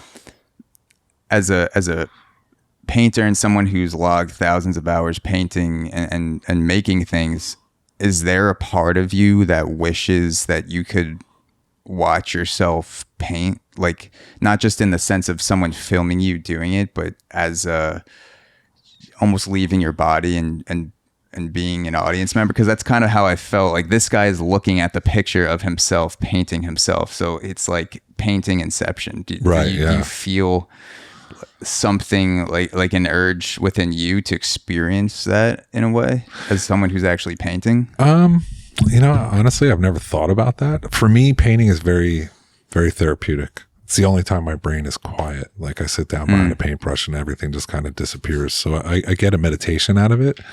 I think the concept behind that is absolutely brilliant. I like how the brushes that are supposed to be painting each other just become one. That's pretty deep. Yeah, it reminds me of the painting where is it Adam who's touching God? Creation, the creation, kind of the fingertips, like he's breathing life into himself almost with the paintbrush. Yeah, it's pretty dope. It's pretty dope. And I'll comb around just to see what pops up on Reddit subreddits or New York Times articles, things that are related. And I just thought that was a super interesting thing, that some post has to be at the top, and this is what most people are vibing with. That's cool. Not that people aren't vibing with other things on the painting subreddit, because there's a lot of cool shit on there. But this was at the top. This was the journey that this post took. Well, just as an artist, on the different perspectives of that, it's really cool. Yeah. Like, I'm wondering, is this also a painting? Did he paint himself painting himself and then do a super realistic oil painting or something? And he's like, gotcha, bitches. Like, this is actually all a painting. This isn't a photo. That would be the soup can. Yeah, 100%. So, yeah, dude, it's wild. So I wanted to get into another painting of yours, which is Michela Storm Bottin. Is that how you pronounce it? And Michela Bottin Ackerman is also your wife. My wife, yeah. And you painted her as Storm here again, which will be linked in the description. You guys can check it out. So I wanted to know, spending time painting your wife. So much pressure. So much pressure? Yeah. Like, so is she, you took a photo of her in a certain pose, or did she stay there? Like, how did this painting go down of your wife as Storm? I took a picture of her face and then drew up the body and used her face as the reference and made it. Did you learn anything about your wife or your relationship in general by painting her? Just like something that popped into your head that maybe you didn't realize before the painting, and just spending so much time making a version of her on the canvas? I love her features more than I did before I started it. And she's got amazing facial features. Yeah. I also learned how impatient she is. She wanted to hurry up and get it done and see it. Yeah. So while you were painting, she was like, come on, let's see hurry up, come on, finish it, let's go. Why Storm? What about Storm brought you to make that the kind of the lens through painting her? So with my wife's past and the things that she's gone through, for her to be where she's at and be as successful as she is, she's a fucking beast. And like, literally, she's just a tornado, not in a bad way, in a good way. Like, she just rips through it. Yeah. She focuses on something and it's hyper focused and she just gets it done. She is a beast to me. So that's why. Yeah. Yeah. That's, is being a beast, is that more of a masculine trait? That's more of like getting it done, masculine side of it, or that's more of a feminine trait? I think it could be both. Yeah. Yeah. It's not one or the other. Yeah. So people will see if they're watching the video version of the podcast, but if you're listening, you may not see what Jason looks like and what the tattoo of his wife looks like as well. But you both are covered in beautiful and great tattoos on your face and body. Uh-huh. And she also has beautiful tattoos on her face and body. Way more than me. Yeah. And I like it. It's like it's a creative expression of how you want to be seen in the world. When you guys walk around together, do you feel like you're being judged all the time by other people? Like, is there Yeah, absolutely. Is there, especially when you're not around the shop, when you go out and you walk in to get a coffee where people don't know who you are, do you feel like you're constantly being judged? Absolutely. She gets judged far more than I do because she's a female and she looks like that. Yeah. So people are very judgmental, and she gets mad at me, but I give people, you've got about a 3-second window of staring. Anything after that, then I'm going to lock eyes with you and I'm going to let you know, like, you're being inappropriate. I'm never aggressive. I'm never verbally aggressive, but I'm visually like, the fuck you staring at? Like, keep moving. Yeah. Like you'll stare and then you'll do like another, like lean in. Yeah. One of those. Yeah. I mean, that's, I actually, it's funny you talk about the staring, because I was actually experimenting with myself to see if I could lock eyes with someone on the street while I'm walking past them for an extended period of time. And it's so uncomfortable. Yeah. Not even in a intimidating sort of way. I would try to get rid of all that intimidating energy from myself. And in the mornings I'll meditate and then I go for a walk, and I won't bring any music or podcasts or anything on my walks. I'll just walk. And I realize I'm walking past so many people. So I thought, okay, is there a way I could stare at someone and look into their eyes, and then when they look at me as I'm passing, to just keep the gaze going until it's no longer in my frame of vision? And it was so uncomfortable. I probably did it like less than 10% of the time. I'm just like, oh my God, like, what am I doing? But then the times where I did do it, it wasn't like an intimidating, I didn't feel like, oh, I like fucking stole your soul. It was more like, this person knows me a little bit more now. Yeah. There's a connection, and we walk past each other and he probably thinks I'm weird as fuck. Or we're gonna follow him home or something. But this, whoever it is, I just felt like that, for whatever reason, I felt like I should work on staring. I don't even know if staring is the right word, but just kind of looking in someone's eyes and being comfortable with that. Because it's so, like, even on a podcast right now, we've been looking at each other for hours, and I'm looking at you for an extended period of time right now without blinking. Like, there's been like not a lot, because we've been like, I just looked away, but there's like this thing inside us that tells us, okay, like, it's time now. Like, whether it's out of fear or out of, I need to blink or I need to look away, there's this internal clock that tells us we should stop. It feels like something deep and primal inside of me that's like, you should look away. This is bad now. You should not do this now. Creepy. Yeah. Yeah. But now, like, see, with stuff with my wife, there's ways to go about it. Like, I get it. She's different looking. Approach her, talk to her. Don't just look at her like she's a fucking sideshow. Yeah. Say hi to her. She's the sweetest fucking person I've ever met. Yeah. So I'm guessing a lot of people ask you guys about the tattoos in person? Yeah, a lot. What's the most interesting way that you've been asked a question about your tattoos that is not... So if you were a celebrity, you would get approached all the time, and people might say, I've seen you on X, and they get told that 98% of their interactions, like, oh my God, I'm a huge fan of you. And this, when someone approaches you about your tattoos, what is a way where someone brings it up that doesn't feel overdone, or like they don't care, they're just like saying something not to be awkward, like a genuinely inquisitive way you've been questioned about your tattoos that actually kind of intrigued you? That's a hard question.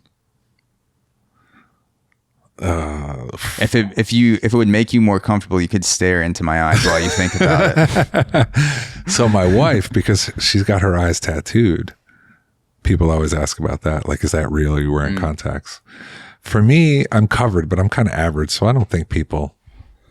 I think the most common thing is, did it hurt? When you guys fell for each other? Yeah. No, the tattoos. Did it hurt when she fell from heaven? Yeah. So what would your answer be to that if some stranger asked you, does it hurt? I'll be like, am I bleeding? And they have to clarify, like, Yeah. Yeah. I mean, I feel like it can be uncomfortable sometimes to ask someone about something unique to them when you have no prior experience of who the person is or what they're about, when it's because all you have to go by is the external and the vibe. Yeah. So like the stereotype is, oh, a guy has tattoo on his face, like he's gonna act aggressively or he's gonna be angry at me, and that's the total opposite. Yeah, I make a joke out of it. Yeah. So her and I were on the train the other day, and we had a frame. She needed a frame for one of her prints, and there was a guy. So we were in the triple seat of the LIR, and there was a guy over here looking this way, and I kept seeing him like out of the corner of my eye look over at us, and it happens all the time. But then he leans in and he was like, the fucking art it was like still life in the thing. It was like some stupid shit. And he was like, still life for you guys? I don't really see that. And I'm like, taken back. I'm like, what the hell are you talking about? I wasn't an asshole. I was just thinking in my head, like, what the fuck are you talking like genuinely, about? What are you, yeah. And then he was like, the painting, like, I can't picture you guys having that. Which sparked a whole big conversation because I was like, we just got it for the frame. He started laughing. We showed him our art, and then we got into an art conversation. And then right before I got off the train, he was like, you see, I looked at you guys and I thought you'd be fucking mean and aggressive and you're sweet. Like, yeah, of course. We're normal people. Yeah. So the painting was something that he just couldn't picture you guys having. Yeah. And then that led to a conversation. That's the best form of conversation. That's, something that I try to do with podcasting is obviously I try to come in with good research and have some topics to talk about, but then there's also those questions that come up in real time, and you go on tangents like we did earlier in the podcast that are as good or better than the things that I've planned out, because tangents can be beautiful when you explore them. But there's always that voice in my head before I ask a question that kind of goes off the grid, or maybe it's a hard left turn where I'm like, why the fuck am I asking this right now? Like, I should just not talk about this. Like, what is this person gonna think?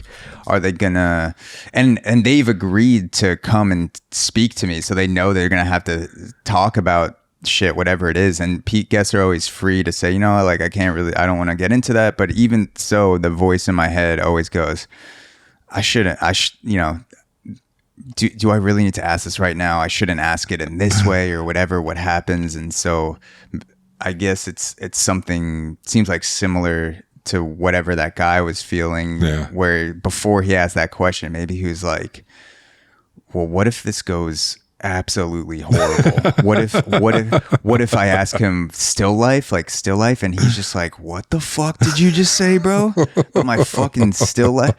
But there's always that worst case scenario in your head that comes up when you ask someone something else than how are you, because you've been programmed so aggressively to only brush the surface level.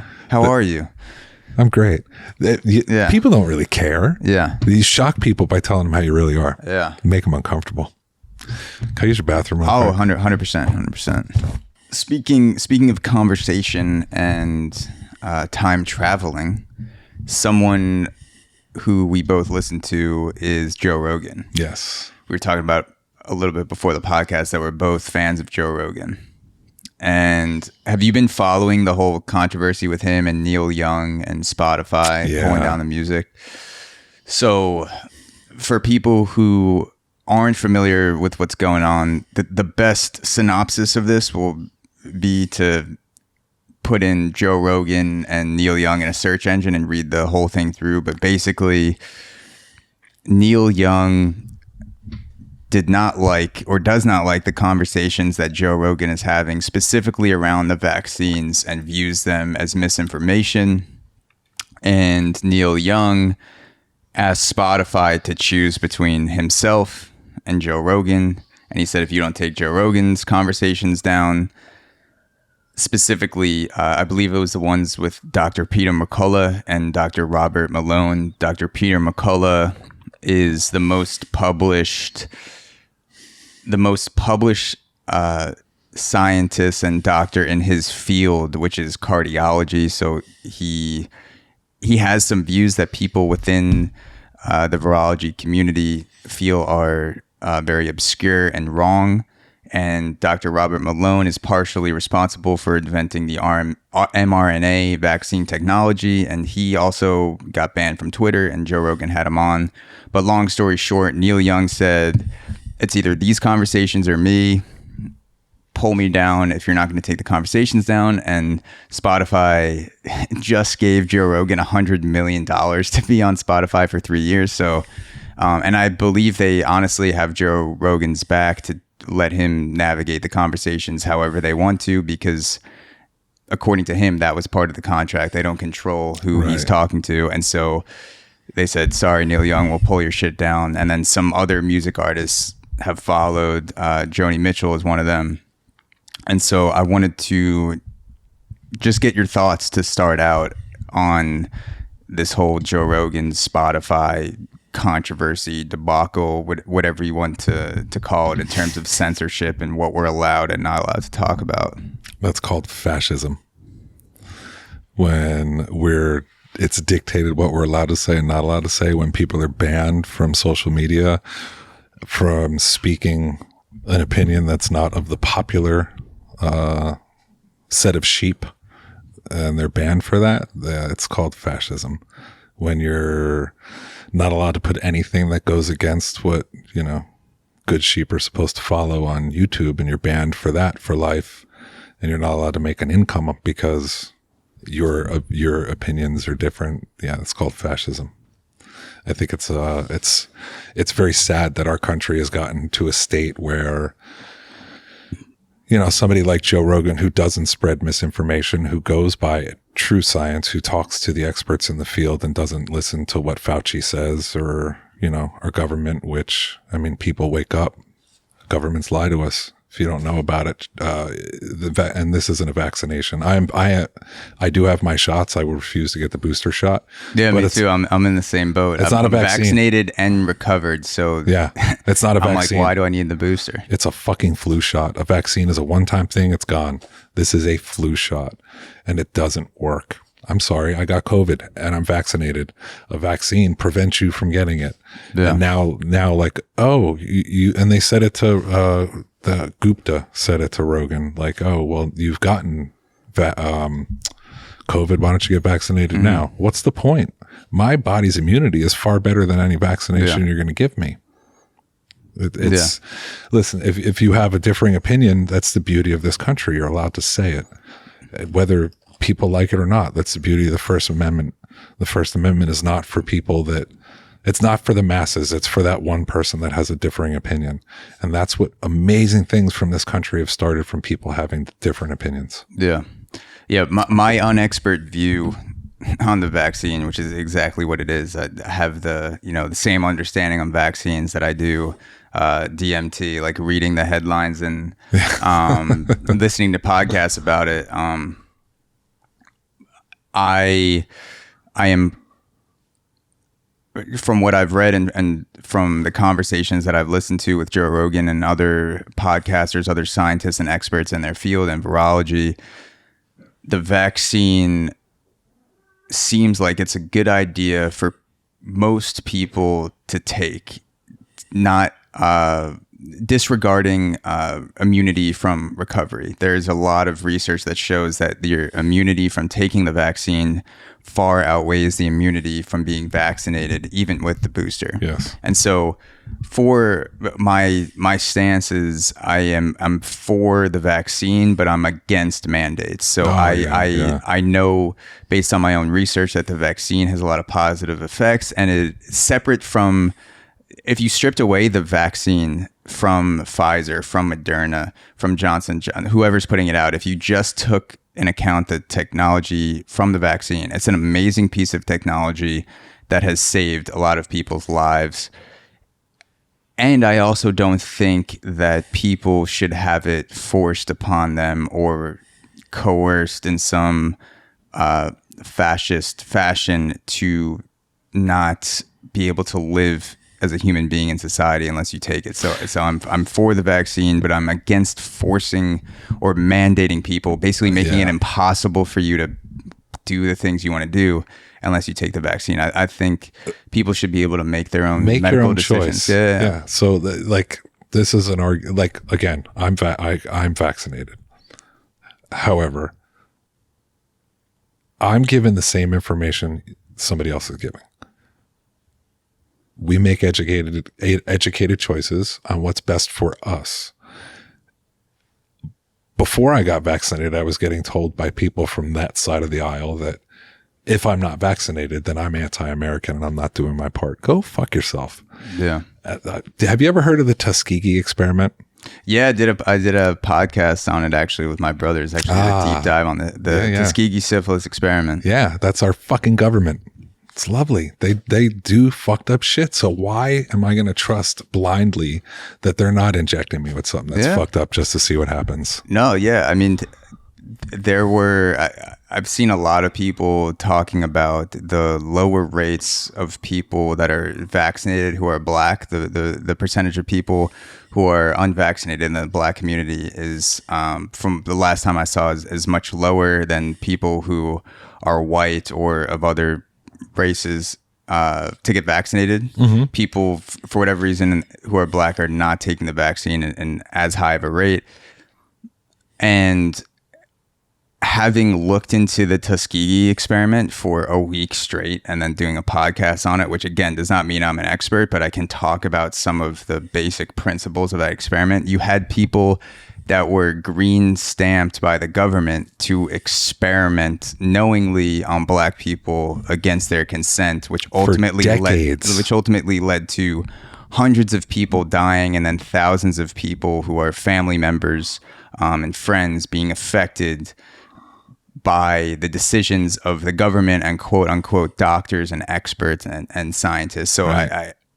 I don't mean to paint that as a generalized view of science, because I believe that scientists are out for good. I think it gets corrupted when power and companies and money comes into play and the government gets involved and fucks things up and views people as disposable for the ultimate gain of profit. Right, because they don't give a fuck about us. Yeah. And I've had conversations with people and they're like, oh, well, the government's different now. Yeah, you're right. We're a lot more tech savvy.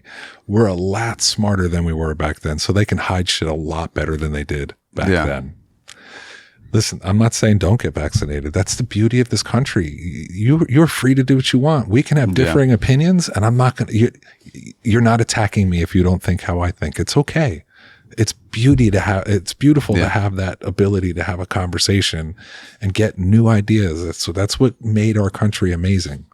Did you see Joe Rogan's response to it on Instagram and the little 10-minute clip he put out on Spotify? Yeah, he was dead on. I thought that was the most beautiful, artfully crafted response I had ever seen to a controversy of that extent. That had been a global controversy. Yeah. So like they're accusing him of spreading misinformation, right?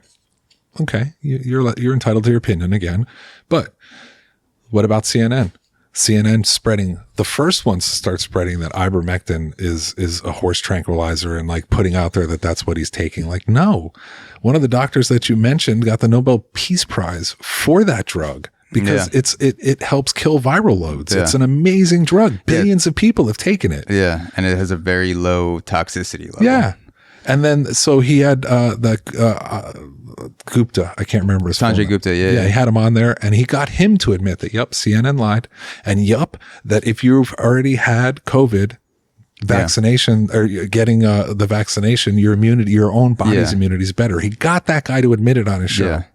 Yeah. I mean, I don't even like saying I've heard. You listen to Michael Malice at all? He's been on Joe Rogan a few times. I may have heard. Yeah, he's an author, and he's a podcaster, and I feel author and podcaster. I'm not doing him justice by the description right now, but he writes on a lot of interesting and speaks on a lot of interesting topics like politics and North Korea, and not just what happens in the U.S., but to a global extent. Mm-hmm. And he I just forgot why I brought up Michael Malice. See, that's what was we're talking about Rogan vaccines. Completely forgot, but I just gave Michael Malice how he got Gupta to admit that that he was right and that CNN lied. Yeah. I think there was something that I remembered Michael Malice said, but it literally just farted out of my brain. But Michael Malice plug, go check him out. Maybe it'll come back to me. But yeah, something. Another thing that popped into my head while you were speaking is, if your goal, let's say hypothetically, your goal is to get as many people to take the vaccine as possible. What about human nature and the history of human nature has led you to believe that demonizing unvaccinated people and shitting on them and telling them what to do and striking them into fear emotionally and physically is going to change their minds? It's like, no, you sink when you combat an action with your own defensive action, you push that person deeper into their own defensiveness. But then when you lead with understanding and you say, okay, you don't want to take the vaccine, you don't want to do X, you don't want to do Y, and this has been your experience and this is what you know. Let me try to understand that before I come in with my end goal in mind, leading with my end goal like a fucking hammer, trying to bang the vaccine into you like a nail. Let me assume that maybe you know more than I do, or maybe you're right in a way that I didn't even realize. Right. Let's have a conversation about it. And then the percentage of being able to convince that person that they fucked up, or maybe they were acting in the wrong way or a way that wasn't good for them, the percentage of being able to increase, the percentage of being able to convince that person to act otherwise is so much higher when you lead with understanding than when you lead with, I'm fucking right, you're an idiot, you don't deserve any health care or to be a human being in society, go fuck you and fuck your family, like I hope you die, like all the shit that people are saying about unvaccinated people. The shame of it is we've lost, in most part, we've lost the ability to have a rational conversation. Instantly, if somebody's being attacked or somebody's on the defensive or somebody's on the offensive, there is no meeting of the minds where a differing opinion is okay.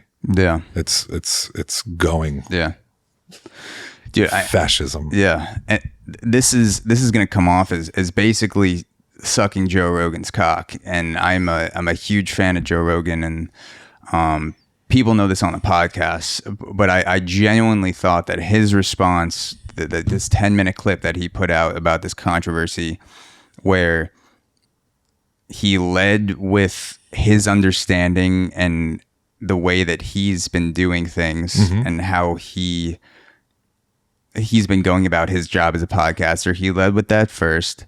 Then he went into some things that he recognized that he could do better, like Spotify working with him to put a disclaimer in front of medical-based conversations. Brilliant. You should, before you make a medical decision based off this podcast, do your own research, or whatever Spotify is going to put out, some sort of disclaimer, mm-hmm. to get into your head before that this is just a podcast. This is not a peer-reviewed research paper. This is a conversation. And he also said that he wants to have more conversations back to back with opposing viewpoints around the vaccine or around COVID. So like having someone like Dr. Robert Malone on, who pointed out a lot of things that are wrong with the vaccine, to have someone on whose job it is, or who sees the vaccine in a more positive light, and then letting people make their decisions based off of that. And then he led with he ended with a story of how much of a fan he is of Neil Young, mm-hmm. the dude who's trying to take him down, trying to take down Spotify. Like that, leading with love and understanding, like fucking chops the legs underneath someone better than any hatred or defensive. Like Neil Young, I guarantee you saw that and he was like, fuck, I pull down all my music from Spotify.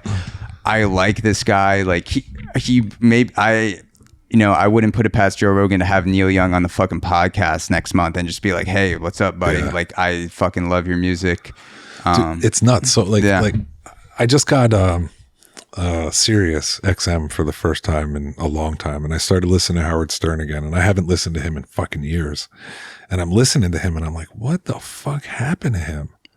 You're like, anybody that has an opinion that's not that the vaccine is this great fucking miracle thing that's going to save the human race, he's like saying what pieces of shit they are and how they should die. And it's like Howard Stern is yeah. And it's like, dude, you used to be the fucking rebel of radio. Yeah. You used to be the one He's having who was girls riding vibrators on in his studio. And now you have fallen in line with the fucking the mantra of that. And it's like, what the fuck is happening? Damn. Like, you can't even have like back to it. You can't fucking have a rational conversation. Yeah, I mean that sucks that I haven't listened to Howard Stern's current conversations in a long time. I listened to a podcast that he did with Norm Macdonald. Mm-hmm. When Norm Macdonald passed away, I listened to his conversation with Norm Macdonald, and then I ripped a bootleg version of it on Spotify because I don't have Sirius. And so I haven't really listened to Howard Stern that much, but it's, my education of him as someone who's a podcaster, of course, I know who Howard Stern is at a general level and as a human being, that he was a radical thinker and a radical actor in the radio industry. Yeah. Like he was fucking, any way that I feel about podcasting right now being pirate radio, where I can have anyone I fucking want on the show and no one can stop this camera, no one can stop the microphone. I attempt to come out of a good place and lead with love and understanding, and I also make mistakes and I fuck up and I try to see that and correct things, but this feels like pirate radio to me in a sense, and Howard Stern was a huge part of doing that before I was even fucking born, of having conversations that no one would ever expect to put on the radio and no one would ever expect to hear when they turn the dial up in their car. And so if he has turned to that direction, I can't speak from a personal listening level because I don't really listen to Howard Stern that much outside of the Norm Macdonald conversation, but he's like, that goes against just the idea that I have of him as just this rebel dude that's a fucking pirate behind the mic. Yeah. Sorry. Are we good on time, by the way, to go like 5 more minutes? Yeah, we got 5 minutes. So something you'd mentioned last time you were on the podcast, but I kind of glossed over, is you like to paint a lot at night. Mm-hmm. What is it about the nighttime that for you evokes more creativity or more just kind of openness to creation in whatever sense you feel? So I have suffered from insomnia my whole life, and I'm most awake then, but it's also less distraction. It's most quiet. Mm-hmm. So like when I paint, I put my wife to bed, we like watch anime, have dinner, put her to bed, and then I go out into my cottage and it's just fucking nothing but crickets. So it's just peaceful. I think that's pretty much my thing in life at this point, is just peace. And not like peace, like peace. Peace. Yeah. Yeah. Up here. Peace. Feeling at peace. Yeah. Feeling. I used to feel like I had to be happy all the time to feel like I was doing well. And then that slowly shifted towards feeling at peace. No matter what emotion was running through my body, do I feel like I'm centered? I don't have to be necessarily happy. Sometimes in the happiest moments when I think back, I'm not smiling. If someone took a picture of me at my happiest point when I went to Iceland by myself and I'm just walking around these natural hot springs and I get in and I'm sitting there, someone takes a picture of my face and I might just look stoic or blank or whatever, but in that moment I'm truly at peace and I feel happy, being but present. it's not like this overly stereotype, like, yeah, I'm good, dude. Like, thanks so much for asking. Like, fucking been married for 20 years. Like, fucking love it. Can't, there's nothing bad about having kids, like it's all fucking, and it's like kind of this manufactured form of the way that we have to feel. But peace it's a good way to put it. Yeah. So we'll do some more rapid fire questions because I don't want to take up too much of your time. Add some more life meaning questions at the end. Do you miss doing drugs? No, not at all. No. Okay. I got over that. It was, I had a very long mourning period. It was like losing my best friend. But now, I couldn't imagine going back to that kind of a lifestyle. I don't have the energy. I'm too fucking old. It's a full-time job. Yeah. Yeah, it's funny. Yeah, talking about that before. It's like, yeah, you have to put in effort. You have to put in energy. It's too fucking much. No, just as a small sidetrack. There's this comedian Shane Gillis, and he's down in Austin right now. I've also discovered him through Everybody's in Austin. through Rogan. Yeah, everyone's going down to Austin, and he has this bit at the end of his stand-up special, Shane Gillis Live in Austin. And I won't go into detail on the bit because I'll just say it in a general sense because there's no way to reproduce the feeling of it besides watching his special on YouTube. But he talks about his sister being addicted to heroin and how hard she works to obtain her next dose. Yeah.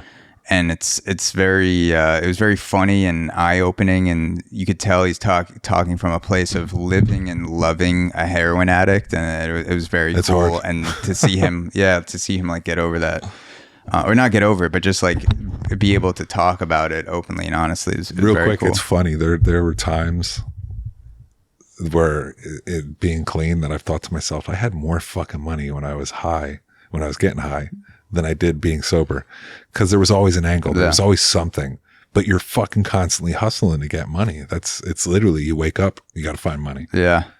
What's a small act of kindness that someone showed you that you've never forgotten?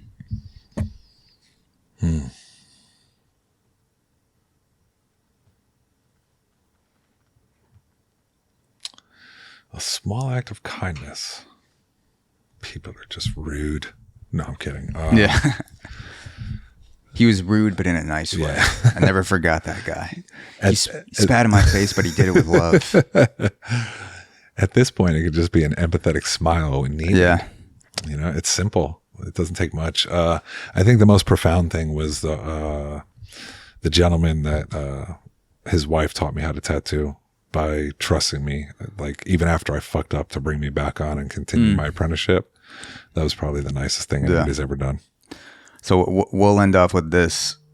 There was a Reddit post where basically this flat earther does a video trying to prove that the earth is flat, and he accidentally proves that the earth is round. It's hilarious. If you search Reddit flat earth, it's definitely going to pop up. But he does this experiment where he has two boards separated with holes that go through it, and you're supposed to shine the light, and if it's flat, it will shine directly through, and if the earth is curved, you'll have to pick the light up to shine it through. And he tells the guys, like, all right, shine the light, and it's not coming through the thing. He's like, oh, that's weird. And then he's like, well, raise it above your head, let's see. And then the light shines through, and you just see him in that moment go like, oh shit, like the earth is round. I think it might be part of a Netflix documentary on flat earthers.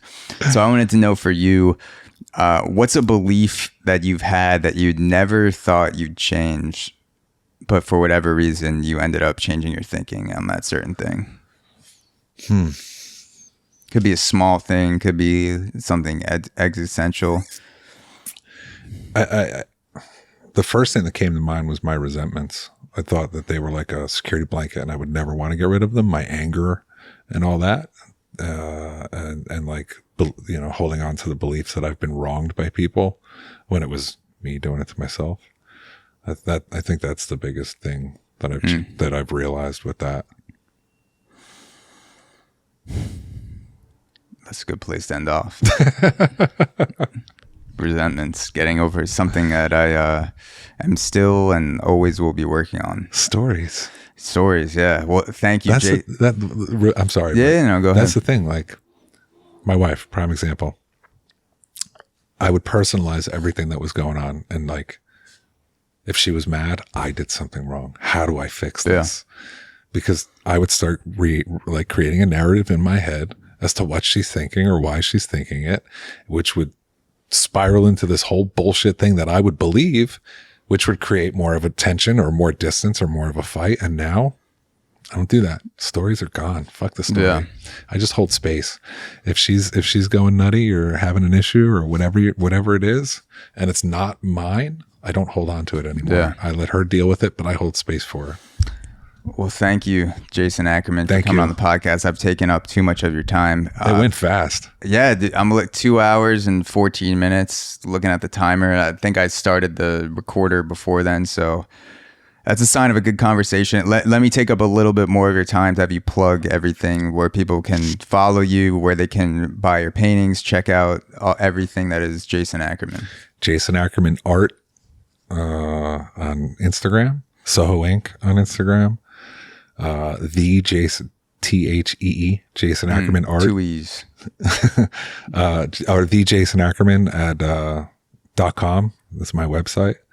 Yeah, that's pretty much it. All right. I can't think of anything else. Thank you so much. Thank you. See you guys. Peace. Not peace. Peace.